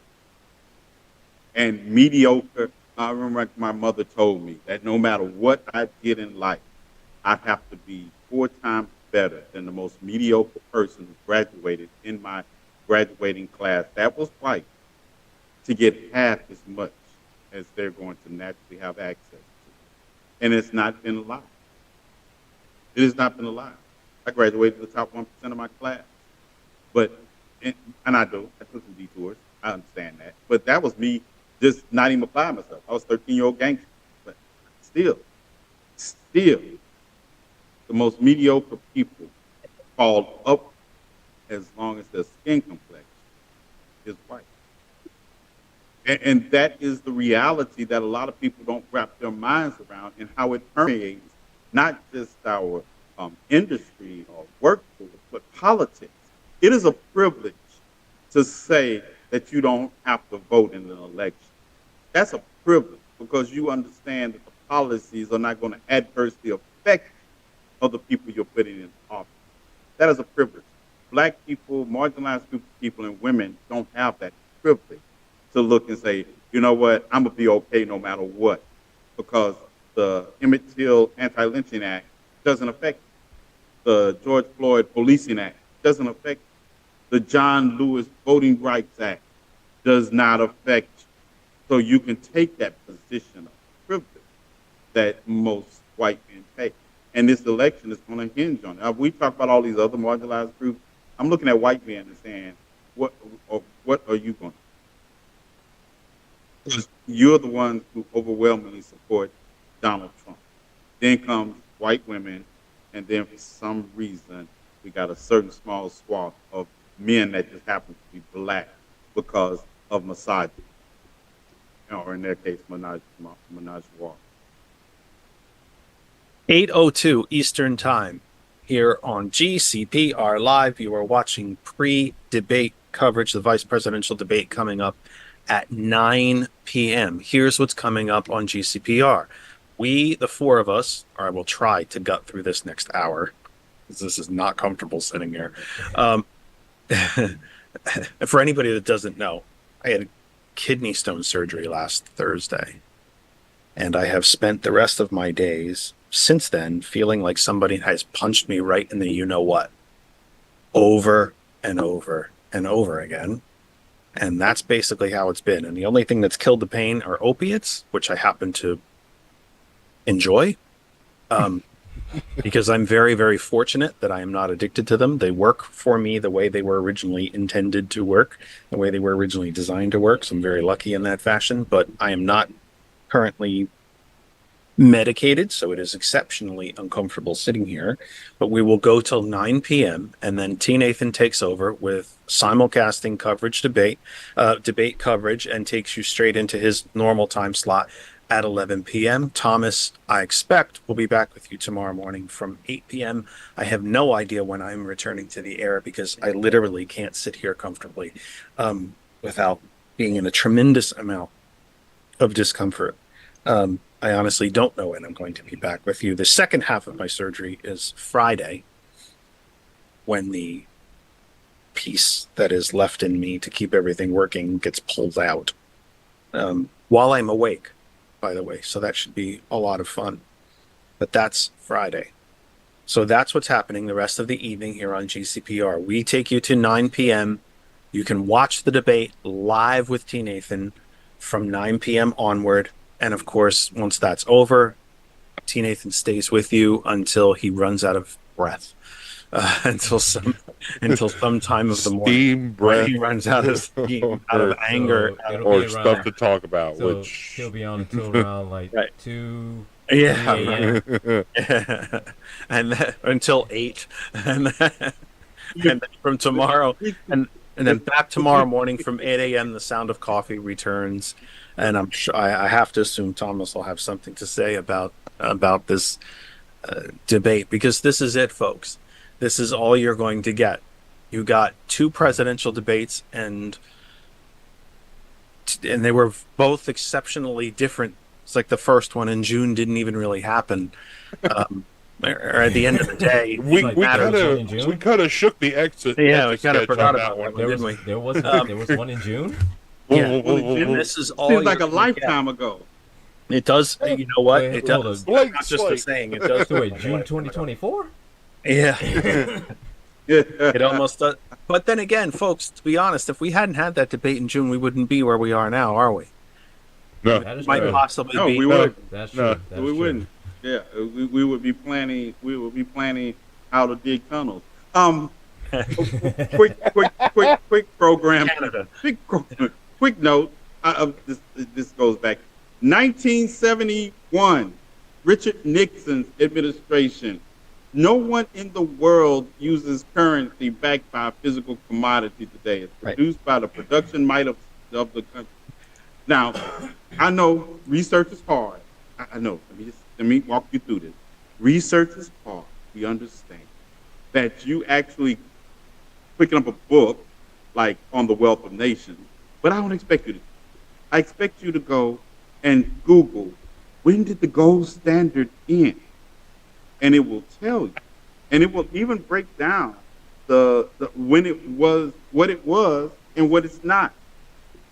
So enjoy yourself and get the fuck out of my comment section. Teenagers schooling somebody. Yeah, I okay. say this with a friend that I used to have. Him and his brothers, they're all Trump supporters, and I can tell you this. This is why. Because the last time that he and I spoke, and T. Nathan, I told you about his same friend that since January 7th, 2021, he's been trying to make me MAGA. He's been trying hard, non-stop. So, since then, he has said since Donald Trump has gotten shot and everything like that, the reason why, and he knows logically, he says that he does not want Donald Trump to be president, but he fully supports Project 2025. And I'm like, why? Well, it was well written and well thought out. Those are his name's in it like 300 times. Oh yeah, but he says it was well written, well thought out. Those are his words, his exact words. And I know for a fact the reason why he still supports Trump is because, and this goes back to Obama, all the way back to Obama, because apparently he says, I don't know if it's true because I never fact checked it, that Obama classified conspiracy theorists as like nuisances, and so whenever they say make claims or anything like that, they're not to be taken serious. He felt some kind of way about that. He felt some kind of way that he's not being Obama heard. classified And so conspiracy theorists as a nuisance sounds like a conspiracy theory. Right. Like J.D. Vance's wife is getting a divorce. Right. So, yeah, and he Chuckles, you still in he's here? going through That's my thing. And for months, yeah, he's been saying that that the society, they're trying to silence the white man. The white man's trying to be silenced. Da da da da da. And the first time he said it, I laughed. The second time he said it, and he said he was serious, I laughed even harder. And I told him, I said, there is no way, shape, form, or fashion that you are being silenced in this country. None. Considering how what happened on January 6th is how you and the group of people like you think when you're being silenced, how you act when you think you're being silenced, you're not being silenced. You're not being silenced at all. But It's that's just his like thing of you- why he still Yeah. still supports Trump, is because Trump says the things that he believes in, and says all the conspiracy theories that he validates them, and so he That's feels it. like he's being heard. And it gets back, and like you said, that it's well written and well thought out. It is, like Mein Kampf was. It is. That doesn't mean. That doesn't mean it's people good. Say that. Just because it's well written and well thought out, that doesn't mean it's good. The Anarchist Handbook is well written and well thought out. Any fool could follow it. That doesn't mean that you should. And then, well, the Anarchist Handbook, maybe. I mean, there are parts. Just saying, yeah. We can only go so far in that conversation. Yeah. But you get my point. It's well written out, but that doesn't mean I want to give it to my 16-year-old who just told me he was 17. Okay. All right. I want to give it to my 12-year-old. I don't care how old he thinks he is, right? But that's the point. There are plenty of books that are well written. There are plenty of ideas that are well thought out. That does not necessarily mean that they should be implemented. It doesn't. There are so many horrors in history that I can point to that are based in doctrine that was well thought out that should have never happened. And my point is, when I hear people talk about Project 2025, all 922 pages that most of them haven't read, I'll ask them something about, well, what do you think is good about this?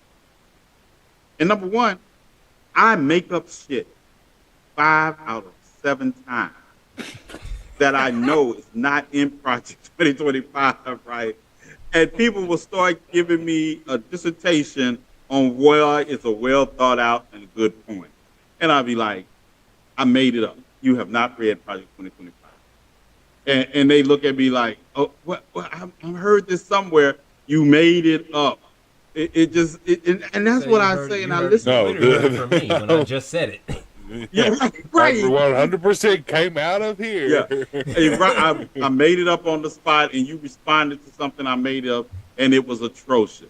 And you responded to it like it had merit. These are the same people who would try to justify the sterilization of people in this country in the 50s and the 60s. Talking about, well, they were mentally disabled. What? You're mentally disabled. You are literally telling me you're mentally disabled right now, but you're also devoid of a moral standpoint that any compass should be pointing to. And these are why I say I will never forget who these people are, no matter what happens on November 5th, because they are not going to change who they are based upon the fact that if Kamala Harris wins or if Donald Trump wins, they're still going to be who they are, and they're still going to be the same threat. Like you talked about, like, you all know, back to our nerd conversation. Zachary Levi, that played Shazam, right? You see he came out and endorsed Donald Trump today. And he endorsed him over the weekend. And then he had the nerve to say, this is career suicide for me. And I was like, you don't sit your white ass down somewhere, right? No, career suicide. No, Shazam 2 was career suicide. Of course, career suicide, if anything, right? You understand that career suicide is Eartha Kitt going into the White House and criticizing the Vietnam War in front of Lady Bird Johnson and making her cry.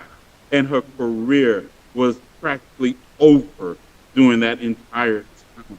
So career suicide is when Rosa Parks sat on that bus. I don't let people understand. She had a whole ass job that she got fired from in the interim of that. Those are career suicide moves and doing the right thing. Mel Gibson's still making movies. What's the guy from The Passion of the Christ? Oh, Jim Caviezel. Caviezel. He just that movie they made last year that drew all the money from all the conservatives. The Sound of Freedom. That's the Sound of Freedom. That's that shit where Thomas got the Sound of Coffee from. Look, as somebody who was in the game in the 80s, they tell me no white people run around in Colombia playing hide and go seek with a cartel trying to save one person. This just did not happen. Let's go on and dispute all of that, right? The idea that they mentioned he took this stance like 70 million people won't go and download a badass version of Shazam 2. Shazam 1 wasn't no great kicks either because he came out and supported. Like this is James Woods is still working. He executive produced Oppenheimer, and then he hid it until after the award season because he didn't want his opinion, his political views to damage the movie. These people are still working. It is only marginalized groups of people that take stance against the marginalization of their community that are serious. I'm tired of people wanting to be victims as they fall up. And like I said, I'm still mad about Shazam too. And I'm glad they didn't. And Kevin Sorbo, well, nobody remembers who. Oh my Sorbo goodness! was. That's not. Oh my Not goodness! that dude. And that one hurt me bad because I was like, we grew up and we watching Hercules, I watched Amazing Hercules Journey. and Xena. Yeah. You're right. Only thing, if Lucy Lawless came out, I think I would just be shattered. I just I already got Janet. I had to kick Janet out. That the Lucy bingo Lawless, card. that she's giving Kevin Sorbo with the business as soon as he came Yeah, out. He started saying this stuff. Janet was rough. Yeah. though. Yeah, Janet hurt. Janet was a personal. Oh. Janet was a personal hit. Because don't y'all, I would be, if it wasn't for that, I'd probably be willing to fight angry just for his reaction right then to Janet if it wasn't for a couple of weeks ago, right? Charlene, Crush, Kenny, Millicent was her actual name on Good Time. Especially, let's take a moment and give it up that we just been informed that James Amos passed. That was damn, just disappointing. Damn. His That gone. was disappointing. It was hurting. That was just. It was like, are we for real? After all you've gone through in the public eye, and that you have your child is with a non-black person, and this is your stance, and people would try. I was looking forward to seeing Janet when she came to Kansas City on this part, the next leg of the tour, but I'm not. I'm just not. I can't even look at it the same way. And to see that in this climate, in this environment, to know that there are 70 million people. It's like the guy with the Taylor Swift alleged non-signed guitar. It's the vitriol of spending that much money to do that. I can tell you, the president of Samsung could come out and be a flaming racist. I'm gonna tell you what I'm not gonna do. I'm not gonna throw these two phones that cost $1,000 in the trash can until I finish you getting my service out of it. It's just crazy. Well, that was your thing. My thing is this, all right. Here's my thing. I don't understand. Is if you're going to, destroy the whole thing because whatever the case may be, that's fine. That's your property. You do whatever you want with it. Whatever floats your boat. I don't care. But what's dumb to me is spending, what was it, $3,000 or $4,000 or whatever it is. $4,000. $4,000 for a guitar that was signed by Taylor Swift just to destroy it. Seems to me that's stupid because here you are, you're spending $4,000 just so you could destroy something. And why would Taylor Swift care? Because she got $4,000 and all you just got was just, you do whatever you want with it. I got $4,000. It was like people buying Bud Light to shoot it up. I'm like, Bud Light don't care. Well, they wish you'd buy some more and shoot up. Go right ahead. Yeah. You think Bud Light gives a No. You think they give a fuck? It's even worse than that because this was like one at an auction for charity. Yeah. So she had already either been she had already signed it, or somebody signed it, supposedly had either donated this or this had been bought for this charity. What's and up, this Rob? charity auctioned it off to the highest bidder, and the highest bidder got to do whatever the hell they want with it. This one, the only way that they could get any money out of this weird guitar that had probably a bunch of stickers on it was to throw the wrong Eras logo sticker on it, or Eras Tour logo on it, and fake a signature on it, and then sell it for $4,000 and be like, "Oh, it's signed by Taylor Swift." Yeah. Like I say, go right ahead. As long as the charity got their money. As long as you did destroy it. Look, as long as you destroy anything that wasn't the charity's property, go for it. Right. Or they plan on doing some kind of or some kind of shit where they're destroying this liberal thing that they're trying to own the libs, and they plan on getting like 3 or 4 times more than the 4,000 that they spent. And if they did that, then hey, hey, more power to you. Look, you and see, you made a great at its business base deal. concept, stuff like that, stuff like burning, like what was it? They were burning Taylor Swift stuff just a couple of weeks ago. They're when they were burning Carhartts and stuff like that. That is virtue signaling to them. That's them virtue signaling to each other. Thinking the same man that probably bought this guitar for $4,000, all these people that are buying this expensive, cheap ass memorabilia that Trump is selling, that has added over $1 billion to his net worth since he's been running for president, are the same people complaining about grocery prices. Exactly. Yeah, absolutely. The same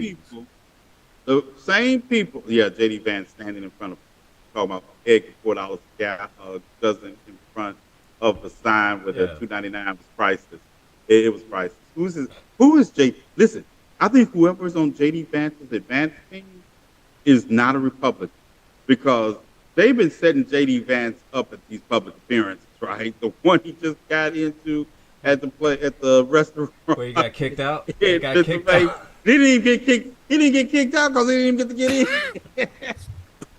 The one that Kamala Harris reserved space at last month, August. In August it went to, and J.D. Vance, they told J.D. Vance, hey, you can't come in.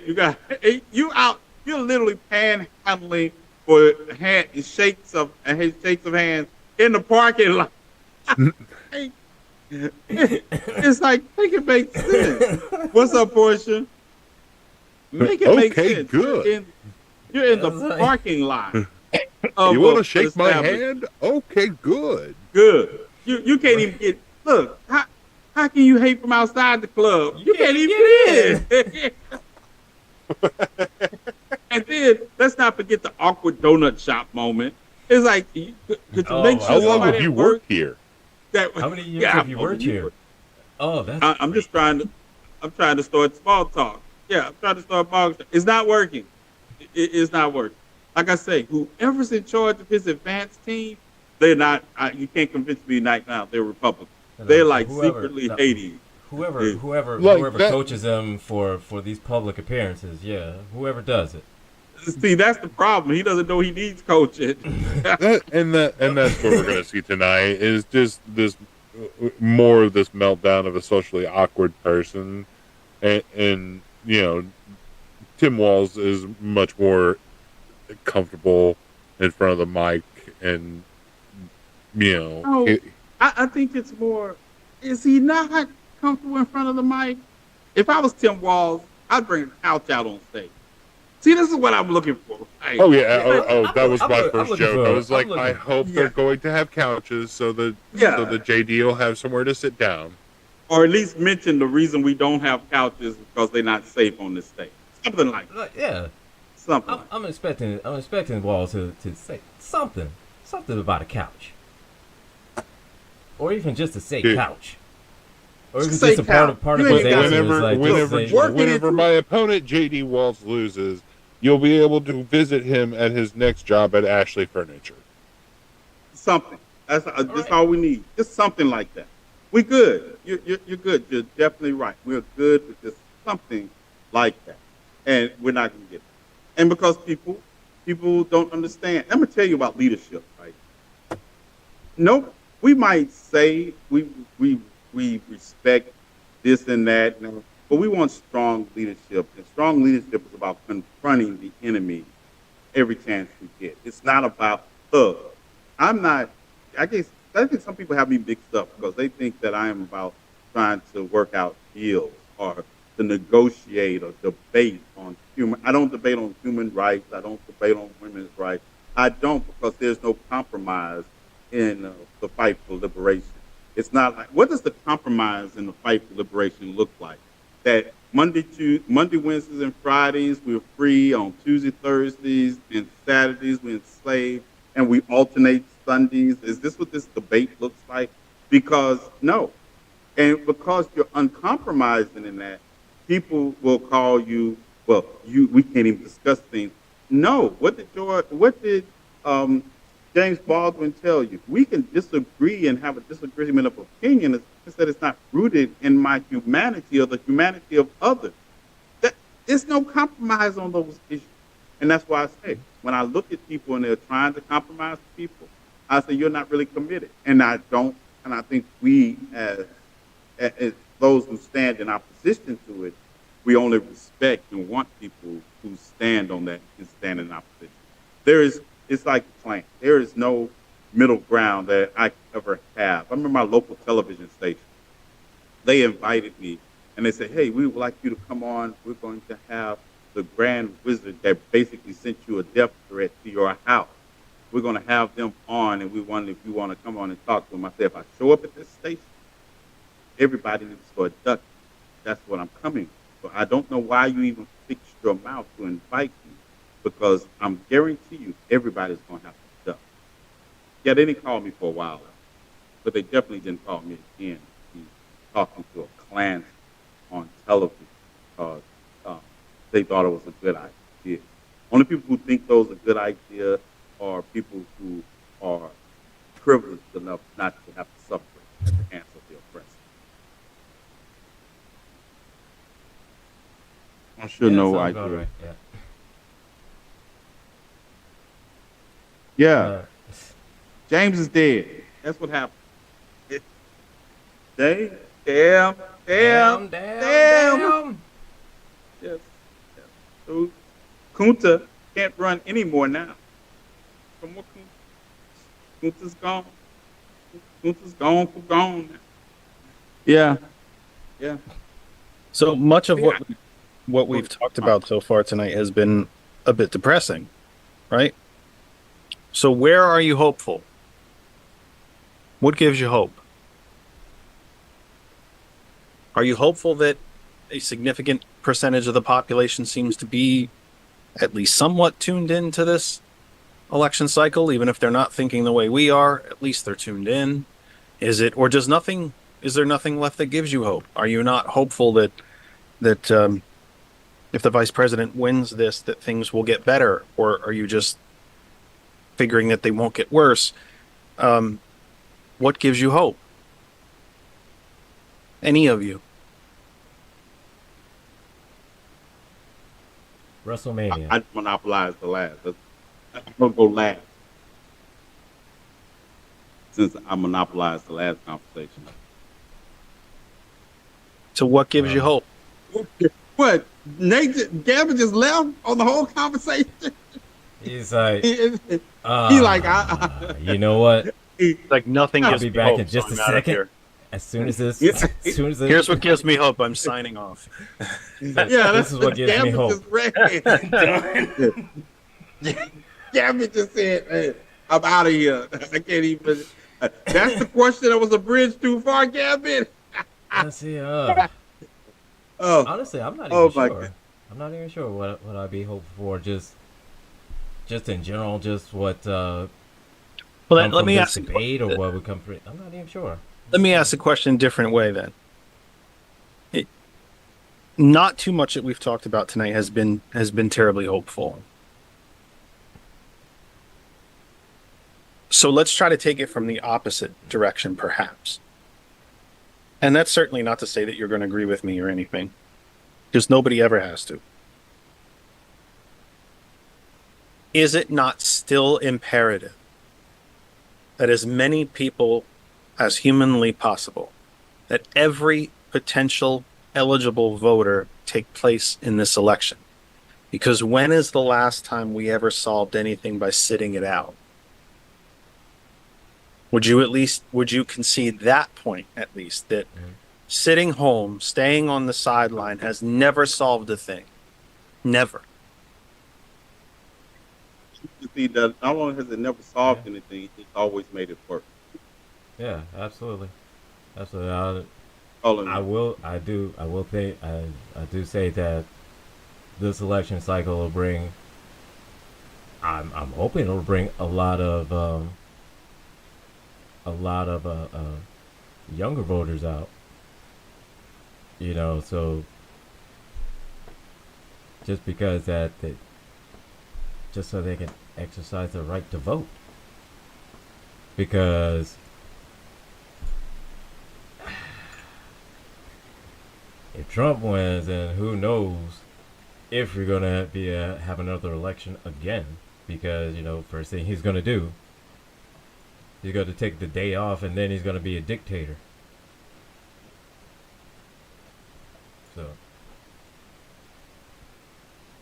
Well, I mean, I have tried to parse this election in that framework that will November 5th be the end of yet another election cycle, or will it be the last?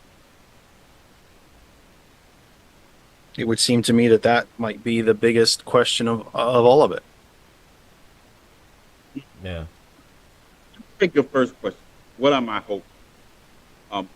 The younger generation gives me, and that's what I even outside the election cycle, within the election, younger generation, Greta Thunberg, or the young people that organize marches even when their parents were sitting at home couch, because we have left them a fucked up world that we participated in fucking up, and they're trying to navigate how to make it better in the process. So that gives me hope for the future. But what gives the other part of your question about this election cycle, and that's why I tell people, no matter what happens on November 5th, this is not over. Either way, I think at the best, as someone who's in the field, and I tell people that follow me and they say that when I'm not voting, I'm saying if I have to find you, I'm beating your ass if I'm fighting more people anyway. The idea is that the status quo is the low bar we have set for November the 5th. That is the low bar we have set. We're voting to maintain a status quo that we can make some progress against, as opposed to raising the bar on horror that marginalized communities will face. So not only do we have to fight, but we have to step up our fighting game. So it's the hopefulness is that if we could just maintain the status quo and deal with the monsters we know, instead of unleashing some whole other monsters with the monsters we know, that there are only so many people fighting. I think my disillusion, I'm not disillusioned, that's not a good word, because I'm a natural fighter. But I think the thing is, my resentment will be towards the people who didn't help me move the needle at all, and they're just sitting on their couch. That bothers me. That the one time you do acts as somebody who's on the front, as frontline fighters, we're asking you, say, hey, you ain't got to come out here and throw fists with us, but can you vote, or can you get involved in the system, not just national, but local also, and you're too unbothered to even do that, or you set these goals that are unrealistic, or I'm not voting for Kamala Harris because she locked up 1,500 black men in. No, Kamala Harris was not a police officer. She didn't arrest anybody in lockdown. The stats that you all are talking about do not even exist, because she actually fought against locking up drug dealers for minor marijuana users. So this is or they'll say culturally she doesn't understand black people. I want to say shut the fuck up, because culturally you don't understand the history of the black vote and how we got here. So there are all these dynamics playing into it that I'm watching. And hopeful is just something that I put it in the closet with the rest of my emotions during this fight, because hope was not getting us anywhere. Hope was not doing it. Hope is not going to get us where we need to be. So until I can get to a point where I can take it out, I need action. I need unfeathered action. I need people committing to the cause with their action and not their hopes. Because I've seen too many people whose hope was broken and then they chose to withdraw from the action. So I'm asking people to put their hope and their grace and their feelings in a box and lock them away till we get to a point where we can actually treat people with humanity because they're not trying to strip us of ours. So, yeah, it's a hard question for me because I fight and I do believe in joy and all those things, but I'm not hoping for a good outcome. I know we have to fight every day for the outcome we are looking for. If so much of Trumpism is built on racism, why does it matter? Why has Trump made it or tried to make it some kind of issue whether Kamala Harris is actually black or not? It would seem to me he would be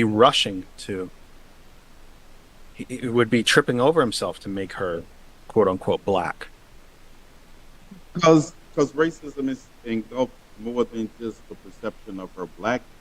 It's the otherness also. It's the idea of setting people in marginalized communities against each other.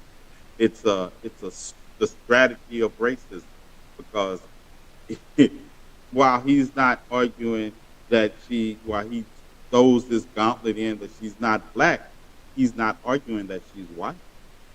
He's still arguing that she's something else, and that something elseness is still rooted in racism. Because, like I tell people, even as a black man, I acknowledge that racism exists in all these other marginalized groups, and any attack of that is from bigotry and racism, because they use that as a tactic, and the tactic, and because I didn't realize until a few years ago when I got on social media that people were so easily distracted and they couldn't walk and chew bubble gum at the same time, because I've never been that. But this distraction, I see that. So you can't pay attention to this and the fact that this is happening also. And so that distraction is a tactic of racism, is the tactic of the oppressor to divide people. See, because like I say, he's not arguing that she's white. He says and he's lying because he said, I never knew she was black. What did you think she was? Indian. So you knew so much about her that you knew that she had an Indian heritage through her mother, but you didn't know that her Jamaican father was black with ancestry to Browntown, to Horace Brown, to Hamilton Brown was a slave owner, and he did what slave owners do on plantations, just like Thomas Jefferson and Sally Hemings. Like, these are the same people that celebrate the blackness of Shirley Chisholm every month during Black History Month without acknowledging that both of her parents were immigrants, just like Kamala Harris' parents. That's the dichotomy that you're faced with because of racism. And people like, and when I say that, say, oh, you make everything about race. No, everything became about race when you drag us across the Atlantic in chains because of our race. Like, I've never seen white people be so concerned about the race of a black person since Kunta Kinte. This is the kind of things you look at, and it's all rooted in racism. The policy, the principles, the things we go through on a regular basis. It is a privilege for you not to understand that they're rooted in race, because they don't affect you, but they affect marginalized groups of people, and bigotry that is linked to racism, because it's all about the oppression and control. Like, why do we care who somebody else sleeps with of consensual age? Why do we care? What do you care. I'm gonna tell you what questions I never ask people is who you're sleeping with. I don't care as long as I don't find out you're sleeping with an underage child. So all this is rooted in racism and bigotry, and all this is rooted in control of those who, and that's how you control. So all of it's tied together with that. Absolutely. Even though he does, we don't have to say in this day and age when something happens and you have to say I'm being racist towards black people. You don't have to say it. Your actions say it, because we have 421 years of dealing with just in this country alone, the effects and the how our country's DNA is inextricably linked to racism. So yes, when you look at candidates like Donald Trump, and I tell people this and they don't like to hear it, Donald Trump is just the tip of an iceberg that runs very deep. And what happens when you knock off the tip of an iceberg? Another one rises up. So this is nothing different than we have watched since McCarthyism to the Dixie Mafia, to the Dixie Frat, to the White Citizens Commission. This is the history. George Wallace. If George Wallace wouldn't have been shot, we would have had the same kind of cult of personality around him. You look at 1872 in Louisiana. If you want to compare this national election to something in U.S. history, look at what happened in 1872 during the governor's race in Louisiana, where 150 black men were killed for nothing more than trying to exercise the right they told they had to vote. That was a violent election of lies, that the same kind of lies that Trump tells on a regular basis, Webster did also. So there's history to it, but it's also part of our ingrained shared commonality. And we got 18 minutes. Ready? No, yeah, I totally agree, man, because in this very small, very red, very conservative town that I live in, it is quite advantageous to all of the white people here to keep us all divided and to keep us all fighting. Because then, while we're all so busy looking at here and so accusing of everybody else, here comes just the white guy coming and going as he pleases. And that's just how it is here. And it's all about just how you said, just control. And the simple fact is that when Donald Trump starts his whole, well, first she was Indian and now she's black, I'm so confused, and da-da-da-da-da, and trying to be like, oh, he's so innocent, and it's this, but it's only just this, but it's only just that, and doing this whole gaslighting technique that they all love to use, because that is, if you can't have a whip, then that's what you have to use, because you don't have a whip. So it is what it is. That's what you got to do.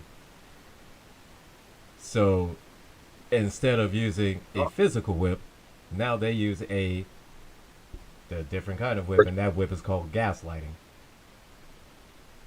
Let me see if I could take this back as we getting into our final 15 minutes here before we turn everything over to T. Nathan now.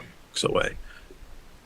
Before we turn this over, let me again let you know where you are. This is GCPR, Ghost Claw Productions Radio, GCPR.live. Plug anything into any search engine, Ghost Claw Productions, GCPR, you will find us. Find the website, find our schedule of programming, learn about our hosts, everything. We're taking you right up to 9. T. Nathan sticks around to simulcast the debate with you and to talk to and with you during the debate, and we'll carry you through into his regular time slot at 11 p.m. Eastern Time. Sound of Coffee returns tomorrow morning from 8 a.m. As far as TK tonight, I have no idea. I just don't know when we're going to be back, to be honest with you. But I want to try to, I am barely making it through this. I'm staring at this clock. I cannot wait for 9 o'clock to get out of this chair.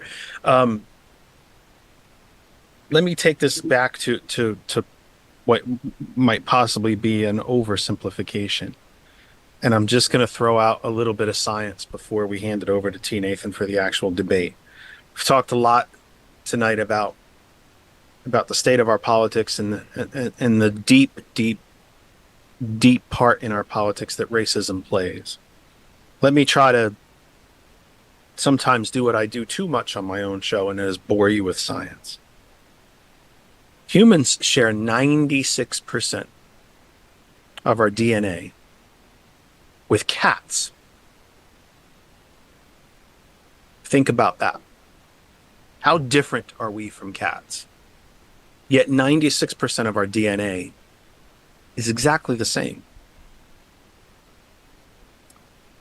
DNA differences between Gilbert, T. Nathan, and myself are none. Race is a social construct. It is a method to divide.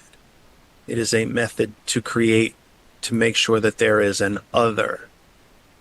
There is a reason why the right wing has decided to so terribly and deeply scapegoat trans people, because there ain't a lot of them. And it's a hell of a lot harder for them to fight back. It's sheer numbers. T. Nathan is a completely, wholly different person than me, as is Gilbert, and God bless them both, because they don't want to be me anyway. No one does. But when it comes down to the actual science of it, there is nothing different between these gentlemen and myself. We are constructed of all the same stuff. They just happen to have more melanin in their skin than I do. But we are constructed of all the same stuff. It was Carl Sagan in 1980 in the original Cosmos that said we're all made of star stuff. We are. We're all made of star stuff. We're all made of star stuff. We are. They may look differently than I, but we are no different. T. Nathan wants the same thing for his family that I want for mine. I want to be able to pay the bills. I'd like to keep a roof over my head. I'd like to have a steady and safe job. I'd like to be able to see a doctor when I need to. And I want to keep a car on the road.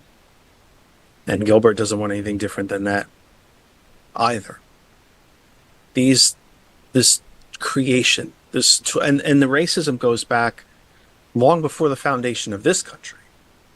You want to have a geek moment. I've always thought one of the most powerful things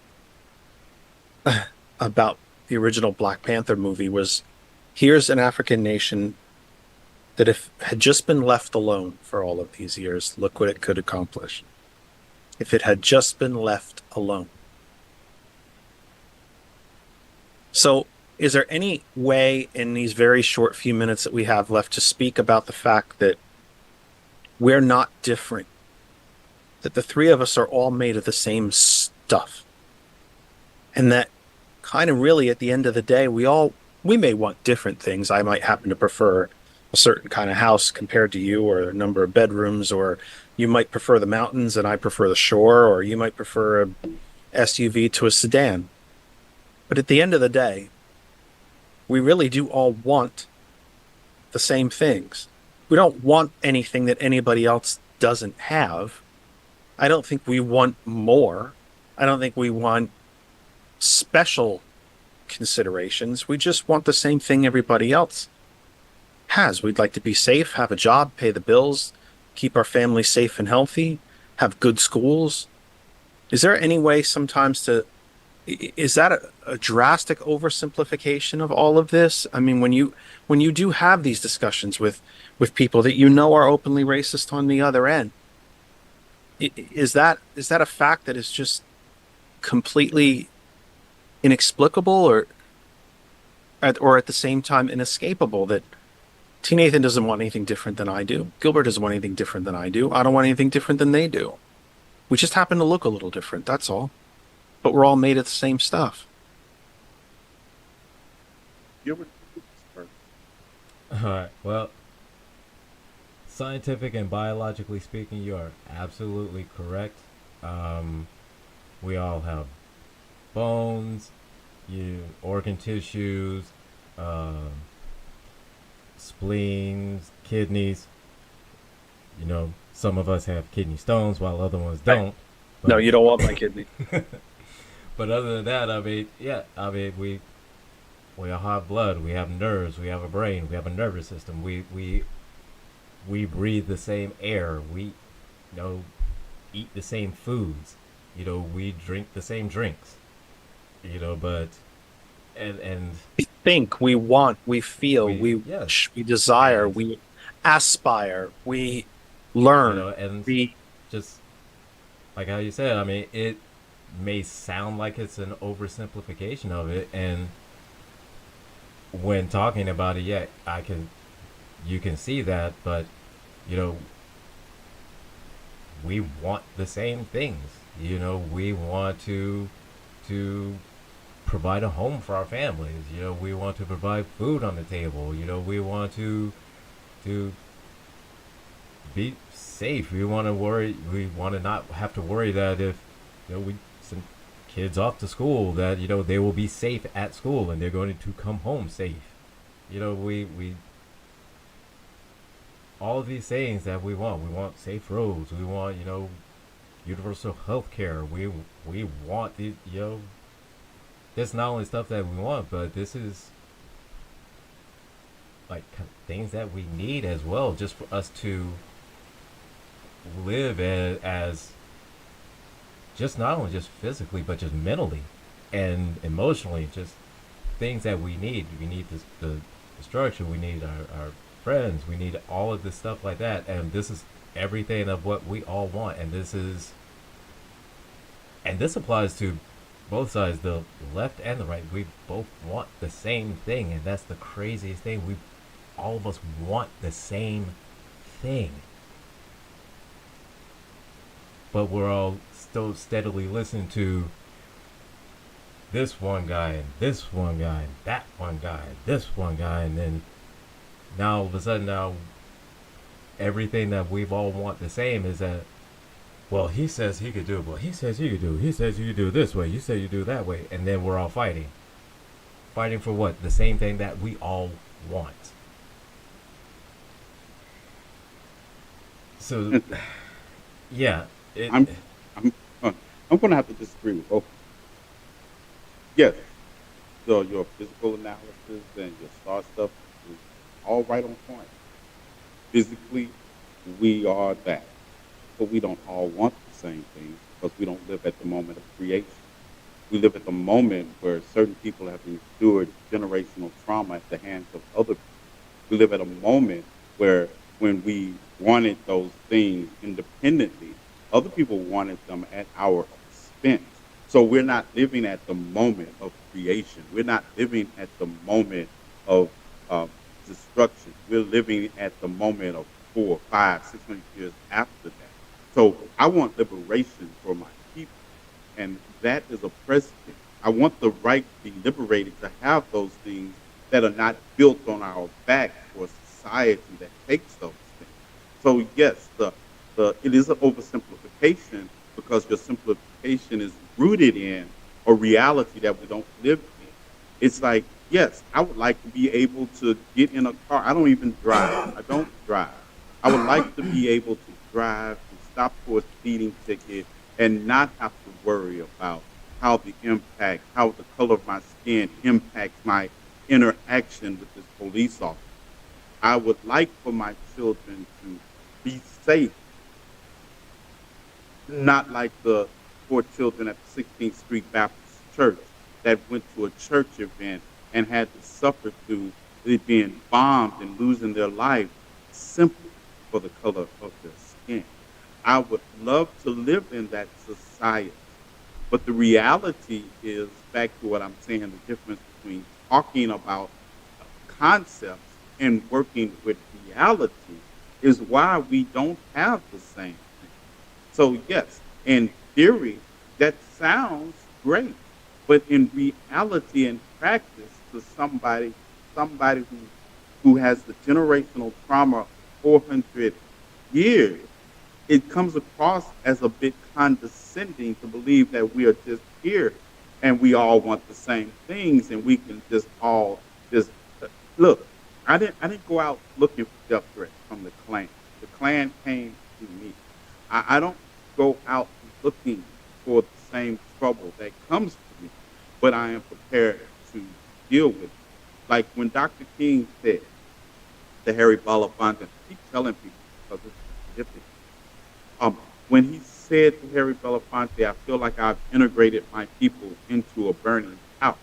Think about the fact that if you feel you had to integrate your people into the house, it didn't matter that you wanted the same thing. You were being denied those same things simply because of the color of your skin. And Harry Belafonte asked Dr. King, and we got 5 minutes, what do we do in the face of this? And Dr. King gave the worst answer in history to me because he said we become firefighters. No, it was at that moment we should have let the system burn and became campers with sticks and made s'mores and then built something that worked equitably for everybody. We're not going to get there. And I understand the nature of your simple question, Jeff, but the nature of your simple question is part of the problem. That people think we solve this by just acknowledging we all want the same thing.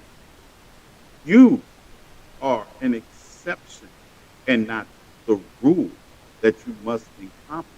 You understand that to you, it seems cut and dry that just because we want all the same things, that we should just be okay with each other wanting the same thing. But in essence, we have so many other layers of things we want that are necessary to get to those things we talk about so freely. Like I say, freedom from hunger. Yes, some people would love freedom from hunger before they can even get to talking about other things, while we do the work with those who happen to be homeless. And it requires actual action because we have had academic conversations about the nature of racism and our disparity for hundreds of years. And it hasn't moved the needle.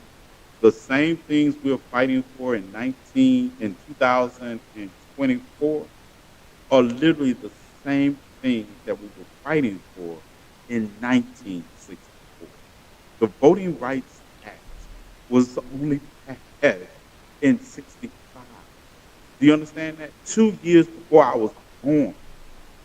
Jim Crow didn't transform into the new version that people say it ended until I was born. So yes, there is a whole world that has been denied to people simply because of the color of their skin.